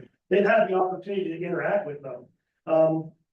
You need to make them aware, if they're gonna sell you programs, which is what we're trying to do as partners, you better make them aware of those programs. You know, I try to make it out to each of the 38 districts every year. Sometimes I make it, sometimes I don't. And you know what? If I don't make it one year, I guarantee that they're at the top of my list the next year. And when I go and visit the districts, I talk about the programs that we've got. I talk about the way that they work. I talk about, I asked them if they've got any concerns or if there's any ways that we can run our programs better. And I want to hear their ideas at the local level. But if they don't know what they're selling, how are they gonna sell it? And so that's another thing that we try to do at the Department of Agriculture and Food. And then once again, help the districts understand the role. I can't tell you how many times I've been in meetings up on the hill up here, and they say, how are we gonna get the word out to rural Utah? And I'm like, well, I know the best way to get the word out to rural Utah, and they're sitting in 38 different places around the state right now. And we usually pull the districts in, and that's the mechanism that we utilize to deliver programs to rural Utah. And so we need to help the partners understand that as well. And that's one thing we try to do as well. Does anybody have any questions for me? You said you have 45 employees. Is that at your department or is that at the conservation district on the state? So like I say, the conservation districts no longer have employees. They pulled them back into the Department of Agriculture and Food, and they serve as a district planner. And whether it's better or not, I can't say. Maybe I have to sit down. Do we want to do a panel or do we want to do? I mean, it's just the two of you, so Oh, all right. there's Mike there, you guys can go back and forth. Go ahead, Kathy. You had mentioned the $1 million on the soil programs. How did that get initiated? Is that? So I'll tell you right now, we've got a great relationship with UACD, the Association of Conservation Districts in the state of Utah. And they busted their butt and they lobbied for that money up on the hill. And that money was given to us at the Department of Agriculture. So I'm gonna tell you right now that that's where that money came from. It came through the legislative session. So if I could, I was here at the presentation you did over the NASCA meeting in 23. And I'll say the strides in the presentation are pretty big, actually, for those that weren't there. The word district employee was never mentioned, and you may recall I was the one who stood up and said, why are these district employees never mentioned when you said it in the state time in her presentation? So the strides that are being made are great in my estimation.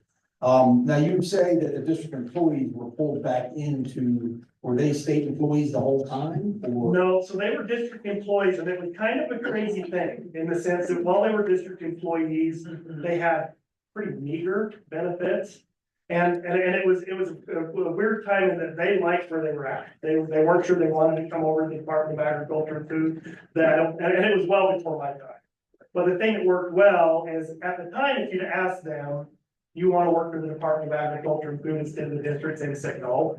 But when they came over, all of a sudden they started getting the state benefits. They got the health insurance that the state employees have. They had the retirement that the state employees have, the pension, a 401k with match. They have all that stuff. And so I think it'd be tough to pull them back at that point, but you have to do it together, right? I mean, at no point would I want to pull them back so far away that they were distanced from the district. It's a fun dance that we dance here in Utah, so. Yeah, absolutely. So when they were pulled, when they did that, was it with 0 years of service with the state, or did they start with some certain? Well, and that's where they got dinged a little bit, is there, like I say, it happened back in 2017, as far as their pension and everything goes. They officially started in 2017. And so all the years of service that they had before that were lost. And so it's not like there's some of them that have 35 years of service right now. But according to the state of Utah, they've only got, 8 years of service right now. And so that was a little bit tricky. Sarah's gonna roll her eyes at me, but I'm gonna take a few seconds just for a little story time based on what you were talking about. Ray Ledgerwood, keep bringing up Ray Ledgerwood. So, I know my man Craig Nelson from Washington certainly knows him real well, and Jan. We wouldn't be in this room today in some ways if it wasn't for Ray Ledgerwood. The National Conservation District Employees Association was an idea. in about 1985 or so by 2 or 3 rogue district managers throughout the country. And Ray was with NCDEA at the time, and Ray jumped in with them and said, yes, they should form a National Conservation District Employees Association, and Ray went to bat. And actually, there's some documents that are written by Ray way back then, white papers and other testimonials and such, by Ray Ledgerwood, to saying, yes, there should be a National Conservation District Employees Association. So if you can talk about Ray Ledgerwood, I for one would love it. Okay, good.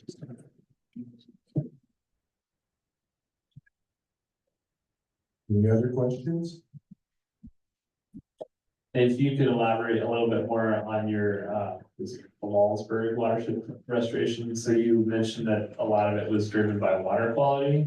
So can you maybe elaborate more on maybe the process of telling those landowners that there is a water quality problem so that they would come on board with that project? Yeah, and once again, this started while I was at the Division of Water Quality, and we had a dinner, we pulled them all in, when we started talking about water quality. A lot of them were surprisingly enough on board, because they said, well, back when I was a kid, we used to catch 5-pound cutthroat trout out of that river, they're just not there anymore, you know, we don't catch anything there, and so they wanted to try to figure it out. And the linkage that we made was, well, if you do the right pairing restoration, water quality will kind of take care of itself. And we left it up to them. When we said we're gonna put in riparian buffers, we didn't call them riparian buffers. We just extended that out and made it a separate pasture. Like it kind of blew their minds when I would come in as a water quality person and I would do my multi-indicator monitoring and I'd be like, you shouldn't let your cows in your water. Like there's still too much feed in here. Like you should agree. And they were like, well, I got somebody from water quality telling me that I shouldn't let my cows in the riparian area of the water. There are benefits to that. And you need to help them understand that. We just kind of show where that middle ground. Like you can help water quality. We can get your fishery back up where it is. We can help you utilize your forage a little bit better. We were flexible on the fences that they put in. Everybody thought that it was gonna be 4-strand barbed wire the whole way. And they're like, we've got so many elk that come in here and they wreak havoc down here in this bottom. Say, okay, let's do hog panels. You know, if they come in and rip up the hog panel, you just pull that out, stick another one in, you're good.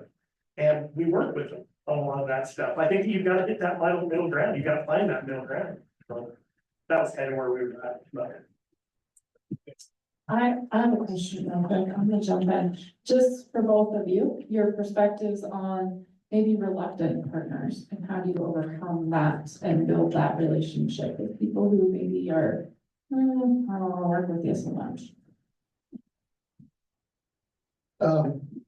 I think Ray said it earlier, you get a producer that's working with the conservation district showing the benefit, that wakes his neighbors up. His neighbors want to get the same benefit that the other guys get. So advertising your success with people within your area is a big advertising tool that benefits the conservation district, whatever program you run. yeah, and I think that you just need, like, for me, what we're seeing in the state of Utah is more the districts being hesitant to bring other parties on board. And I think a lot of it is that they don't understand what they're doing.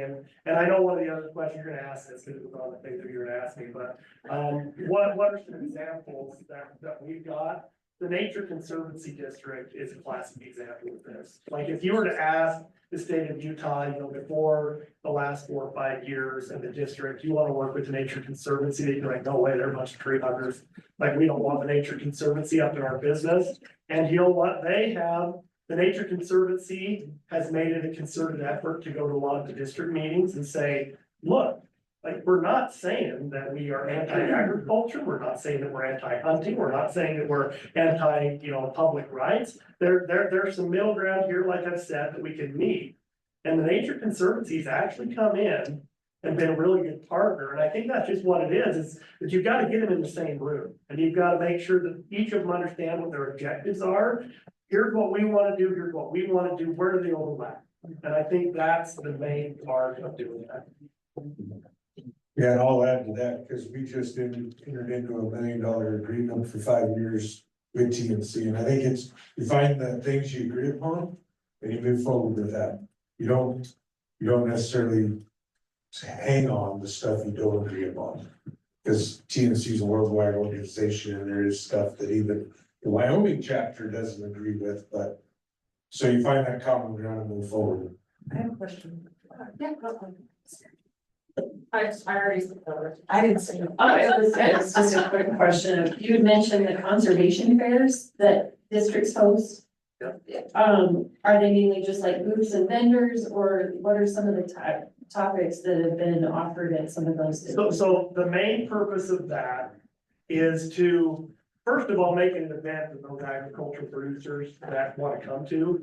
And that's why it's been a really big benefit to bring in some of those other vendors that maybe don't have conservation programs. So that they're like, well, you know, I've been thinking about getting a new case tractor. I'm gonna go down there, they're gonna be there. So I mean, they're kind of killing two birds with one stone, right? But then also the district, when they come and case tractors said, well, how about if I give you $200, you'll award a dinner too for having a booth there, and it works out well there. But usually the dinner presentation and the way the district views this is we want to teach all of those agricultural producers what cost share programs are available to them right now, so they can take advantage of those cost share programs. So we don't have the same 50% of ag producers taking advantage of those programs, and they're just trying to reach out to new audiences. So does that answer your question? Yeah. So I just have a really quick question. You talked about partnership. Do you find that districts are hesitant to partner because they don't like get it all in writing and what they're going to partner? I know that districts have been burned in the past where they partnered and then an agency such as the Nature Conservancy puts out their great big, you know, huge booklet and the districts aren't mentioned in it. And I think districts feel that way, that sometimes they're nervous to partner because they don't, it seems like they don't get acknowledged that they actually did the work also. So I'm wondering, do you encourage districts when to partner to? You gotta come up here. I feel like you're all talking to me right now.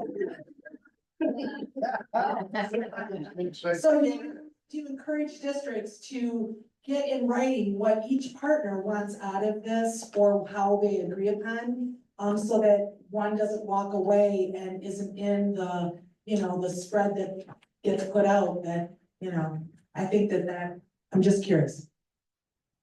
I don't know if I've ever had much pushback. I mean, obviously, we have our grant agreements that we write. We'll draft up the grant agreement of the expectation of both parties, of both review and send it through. But we haven't, I guess we've just got that good enough relationship with the districts. And I honestly, I feel like it's my job, even though I'm Department of Agriculture and Food, to protect the district a little bit. And so we have an AG, an Attorney General within the Department of Agriculture and Food, and I haven't drafted up all those agreements.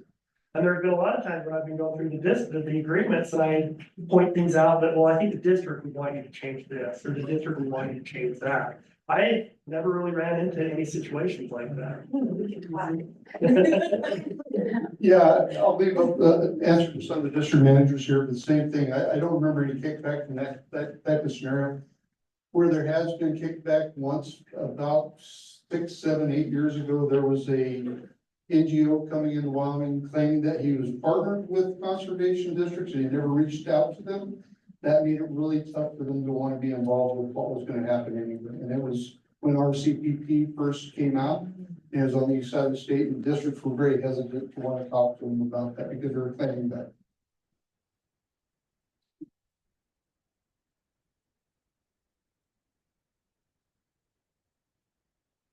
But your cost shared state programs, are those limited to certain areas of the state? And then secondly, if those are awarded to districts, do the conservation district planners create a conservation plan to help those producers implement those practices? You better go ahead. I had a little bit of a hard time hearing you. Oh. So the question was, when a cost share program exists and the districts apply for those cost share programs, who does the planning for those programs? And then are there specific parts of the state that receive funding for those programs?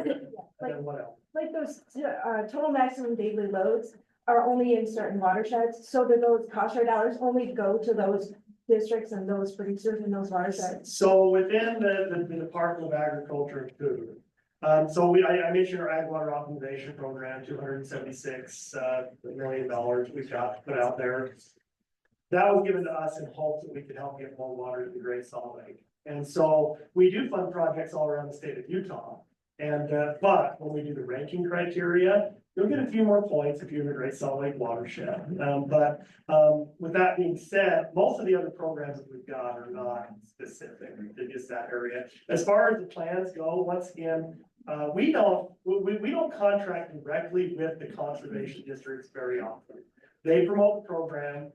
Our planners, which would essentially be the district planner, then work with the producers to send in their application to us, and we fund them individually. Then the districts don't have to get caught up in a big administrative hassle of managing 70, maybe grants there within their district, and we do most of that administration on our side. Now, like I say, I know that's a little different than what a lot of you guys do, but our districts don't have a huge budget either, and so how many staff members would they have to be able to do that, but. So does the state then go out and like certify that the practice was done correctly? That's what those 45 people are doing, because they're the 45, they should be conservation district planners, right? So that's probably what your planners are doing, right? Is certifying those practices. Well, that's what those 45 people that we've got around the state of Utah are doing, is they work with the producer, they say, they develop a conservation plan with them, they say, what are you trying to do on this project? Let's go apply for this money. And the other thing that they do that works out really well is they've got knowledge of all the programs that are out there. So if we have a producer that says, we want to apply for this ag water optimization, that's a 50% cost share program, right? They say, yeah, but let's partner that up with EQIP funding, and that's gonna get you up to where you get a 90% cost share on that program. And our planners do that. They help put the contracts in place. They'll certify the practice and do the monitoring afterwards, and that's kind of where we're at. And Wyoming's exactly opposite. We contract specifically with the conservation districts and the water quality grant programs specifically. And I like your question about TMDLs. Was it specific for those areas? Initially it was. And when we did that restructure in 2010, we usually go on average 3 requestable proposals in the biennium before all the money is distributed for that biennium. It changed in 2010 from the list of water streams only to subsequent RFPs. The first RFP is for the list of water bodies only. Subsequent RFPs is open to any water training, education, equipment, or issue that a district would like to work on. But a project that's being applied for in the subsequent RFPs, if it's for a list of water body, it gets preference. It comes to the top. So there's opportunity for other districts that don't have TMDLs going on their area to do some water quality work in their area if they're concerned. Does that funding come through the EPA Clean Water Act or is it state? It's money through the legislature, through the Department of Ag for conservation district use only. So it's their planning, their water coordination is what they want to work on. Yes, ma'am. Oh, sorry, Mike. I was just gonna ask if you guys require like in-kind matching or cash matches for districts that apply for these cost share programs? We require all of it, most of them, all the ones that we have for infrastructure. We've got some other programs that have, it's incentive based. We'll pay $12 an acre for every acre roll for a 3-year period for, various practices that they implement, whether it's soil health or nutrient management plans. And so there's no cost share involved with that, but all of the ones where we're implementing infrastructure, then yeah, we have cost share for that. And then for the programs I mentioned, the water quality, the RHAP, the range health assessment grant program, there's a 30% required cost share. But both of those programs, with the work the districts do, they far exceed with that match what the state's putting into those programs. I think I talked about the one project there outside of Casper, over $4 million. Those projects, that project was started, and the funding was mid last decade. That project's still going. They have delisted 37 miles of the North Platte River. They're expecting another 11 miles of delisting this summer. So we just play a very small role in what district. I have a question. So I'm from New Mexico, and so I know that there's gonna be a difference between the types of funding that's available to y'all and me. But I've been approached, by a partner in New Mexico that they would like to, so there's a new law in New Mexico about, implementing EIDs on cattle. in facing them, and they would like to find a grant to, update technology across the state. And so they wanted to partner with us to help them find this grant. Do you guys know of any opportunities that would be out there as another third party funding wise for something like this? In New Mexico, maybe not. I know that, one of the things that we're doing really, quite a bit now is the GPS collars on the cattle, trying to track, and a lot of that is, also controlling where they can go. We have the wireless fences, you can set up the corridor, and so we have our grazing improvement program in the state of Utah that can help fund that. We are working with the NRCS to make that an eligible cost share item for them, that's through the NRCS, but, that we're right on that. And is that just in your state that you're trying to make it eligible with NRCS? Yeah, right now, I'm not sure where it's at the national level, but. So I can hit on the national level, there's no RCS in here, and not that I'm gonna, we're gonna have them talk. It is a approved practice at the national level. Then each state has to approve that practice. Unfortunately, right now, it's rolled into their sage grouse initiative, or it's a grazing plan. It's not a standalone practice. It's rolled into that, and so it's, at least the way they're rolling it out in Wyoming, it's really wonky. From the standpoint of, like, it's almost backwards of how you would develop it. They want to pay for all the infrastructure up front, year one. Well, what happens, because now, since last year, when I talked about this, there's 4 companies. Technologies, it's technology based. So you pick company Y, and you get all the infrastructure paid for in year one, and we've had this in our pilot projects. Where that company's had terrible customer service, creating a bad atmosphere for that producer, and then he wants to switch to company Z.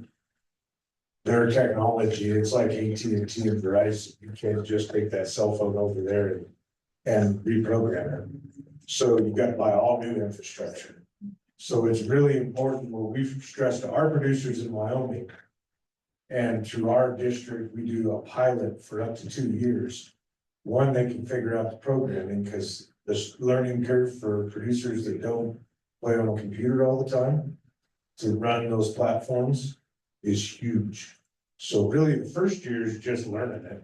The second year we found out is when they actually put it into good practice. And so we've encouraged them to do that, because you're just gonna have a lot of towers and infrastructure that get bought that could be mothballed in the ranch junkyard, which doesn't do any good to conservation on the ground. You just spend a whole bunch of money for nothing, is my opinion. So I would add one thing to like specific places to look for some of those funding sources. The state ag research and education through the extension organizations, they have regional grants. They have regional grants that would apply to that. They have education and outreach grants. They have producer grants for looking at new and innovative ways dealing with technology and range and a whole host of things depending on the region that you're in. And those are annual. I don't know the timeline off the top of my head, but a really great opportunity to fund maybe smaller projects that otherwise might not be eligible for kind of some of those large, RCPP or RCPP, or a NIFLIS grant or some of those where they're looking at really big scale. So that might be a good option to look at. Well, and one thing that the districts are doing in the state of Utah, I'd like to say it's a pretty innovative practice here. But some of the districts are actually purchasing the towers for the GPSers, and they're allowing those towers to be utilized, for other landowners in the area as well. So that's kind of where they're putting their funding that they've got, is to help, I guess, some of the cost here. Our district did a conservation innovation grant through NRCS to do some GPS cattle tracking. Okay, say that again. What was it? What grant? Conservation innovation grant. It's a NRCS program, and we did GPS cattle tracking for a cabinet association up by me. And they allowed for multiple different models to be used, different companies, because they were trying to figure out which ones work I was just gonna add, in Washington State, we've done this and we purchased the towers. The problem we're running into though is funding the lease of the collars. Because funding, if it's state money, it's only good for at most 2 years. They gotta have more than that to make that thing worthwhile, so that's the problem, there's still kinks in that system to work out, but it's definitely showing promise. Yeah, so now see, I didn't start this conversation. You know, last year, I hijacked my whole entire deal. But the reality, I'm with Craig, our district owns a bunch of towers, we give them to producers for the pilot, we don't lease them. We've partnered with private foundations, so wildlife private foundations, not NIFWID and all that, but private. We've partnered with US Fish and Wildlife on sage grouse and the sagebrush sea, all that jazz, all the money that's got tied up with IRA now. There's been some of the BLM agreements and stuff we have on pause, but, that's where NRCS, it's a 5-year, and I don't know if that's how Utah's taking it, but NRCS in Wyoming is looking at a 5-year funding contract for the producers that enroll in that. And it's just a cost share, and that's kind of the model that I think is sustainable, is you get them through that learning curve, and then you kind of wean them off. And then by that time, they see the economic benefit, they understand what they're doing. And then they can make that call if it's feasible, economically feasible for their operation or not, is kind of how NRCS Wyoming's viewing it as well as our district to do that. And it is a huge cost, when we put now I'm gonna start naming companies, but try not to do this, but like our fence towers, because those towers are very large. So we put them on trailers. So we can move them around, little single axle UTV trailers, pull them with a UTV or 4-wheeler, get them to some pretty tough spots. Then you've got a halter, which is a smaller tower that you can put on a pack horse and take it a lot farther into a lot more rugged country when you get into the mountainous terrain and stuff. And then there's another company, it's Gallagher, that Shepherd, that you can run on cellular. So if you don't live in the Intermountain West, where you cellular actually works, so maybe in the Midwest, let's say, then you don't need towers, it runs off of cellular. And that's ideal if you have those, because then the cost goes way down. So you can sell it? No, cellular. Cell phone towers, runs off cell phone. Okay, sorry, it's kind of. Never mind. Okay. I'll ask you. There is some, like, Alta runs off, you can run those off of Starlink, and you can get pretty fancy with some fence off of that too, if you have problem enough, but it's ever changing, it's a technology race.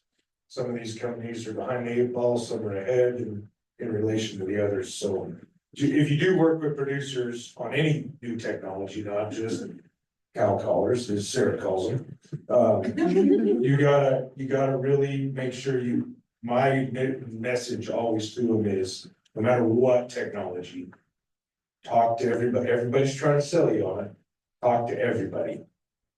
Do some research, get contacts from them that you can talk to another producer or another conservation district, and then you get the real story, not the, hey, I'm the best thing since sliced bread kind of thing.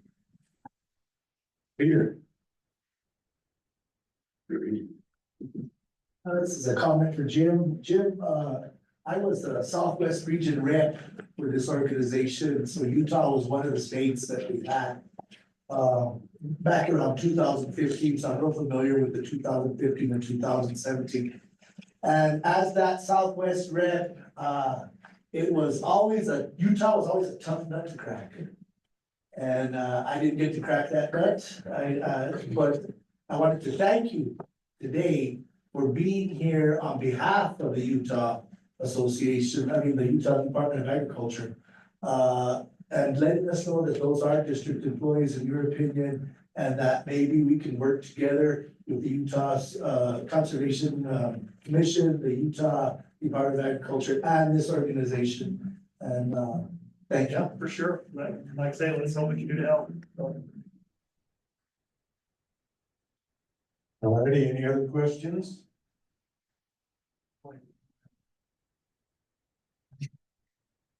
So not a question, but I still have some confusion in my head about an earlier question and how it was exactly phrased, but the question about whether the districts have to cost share to get the money, the pot, the cost share comes from the producer, the end user, doesn't come from the actual district.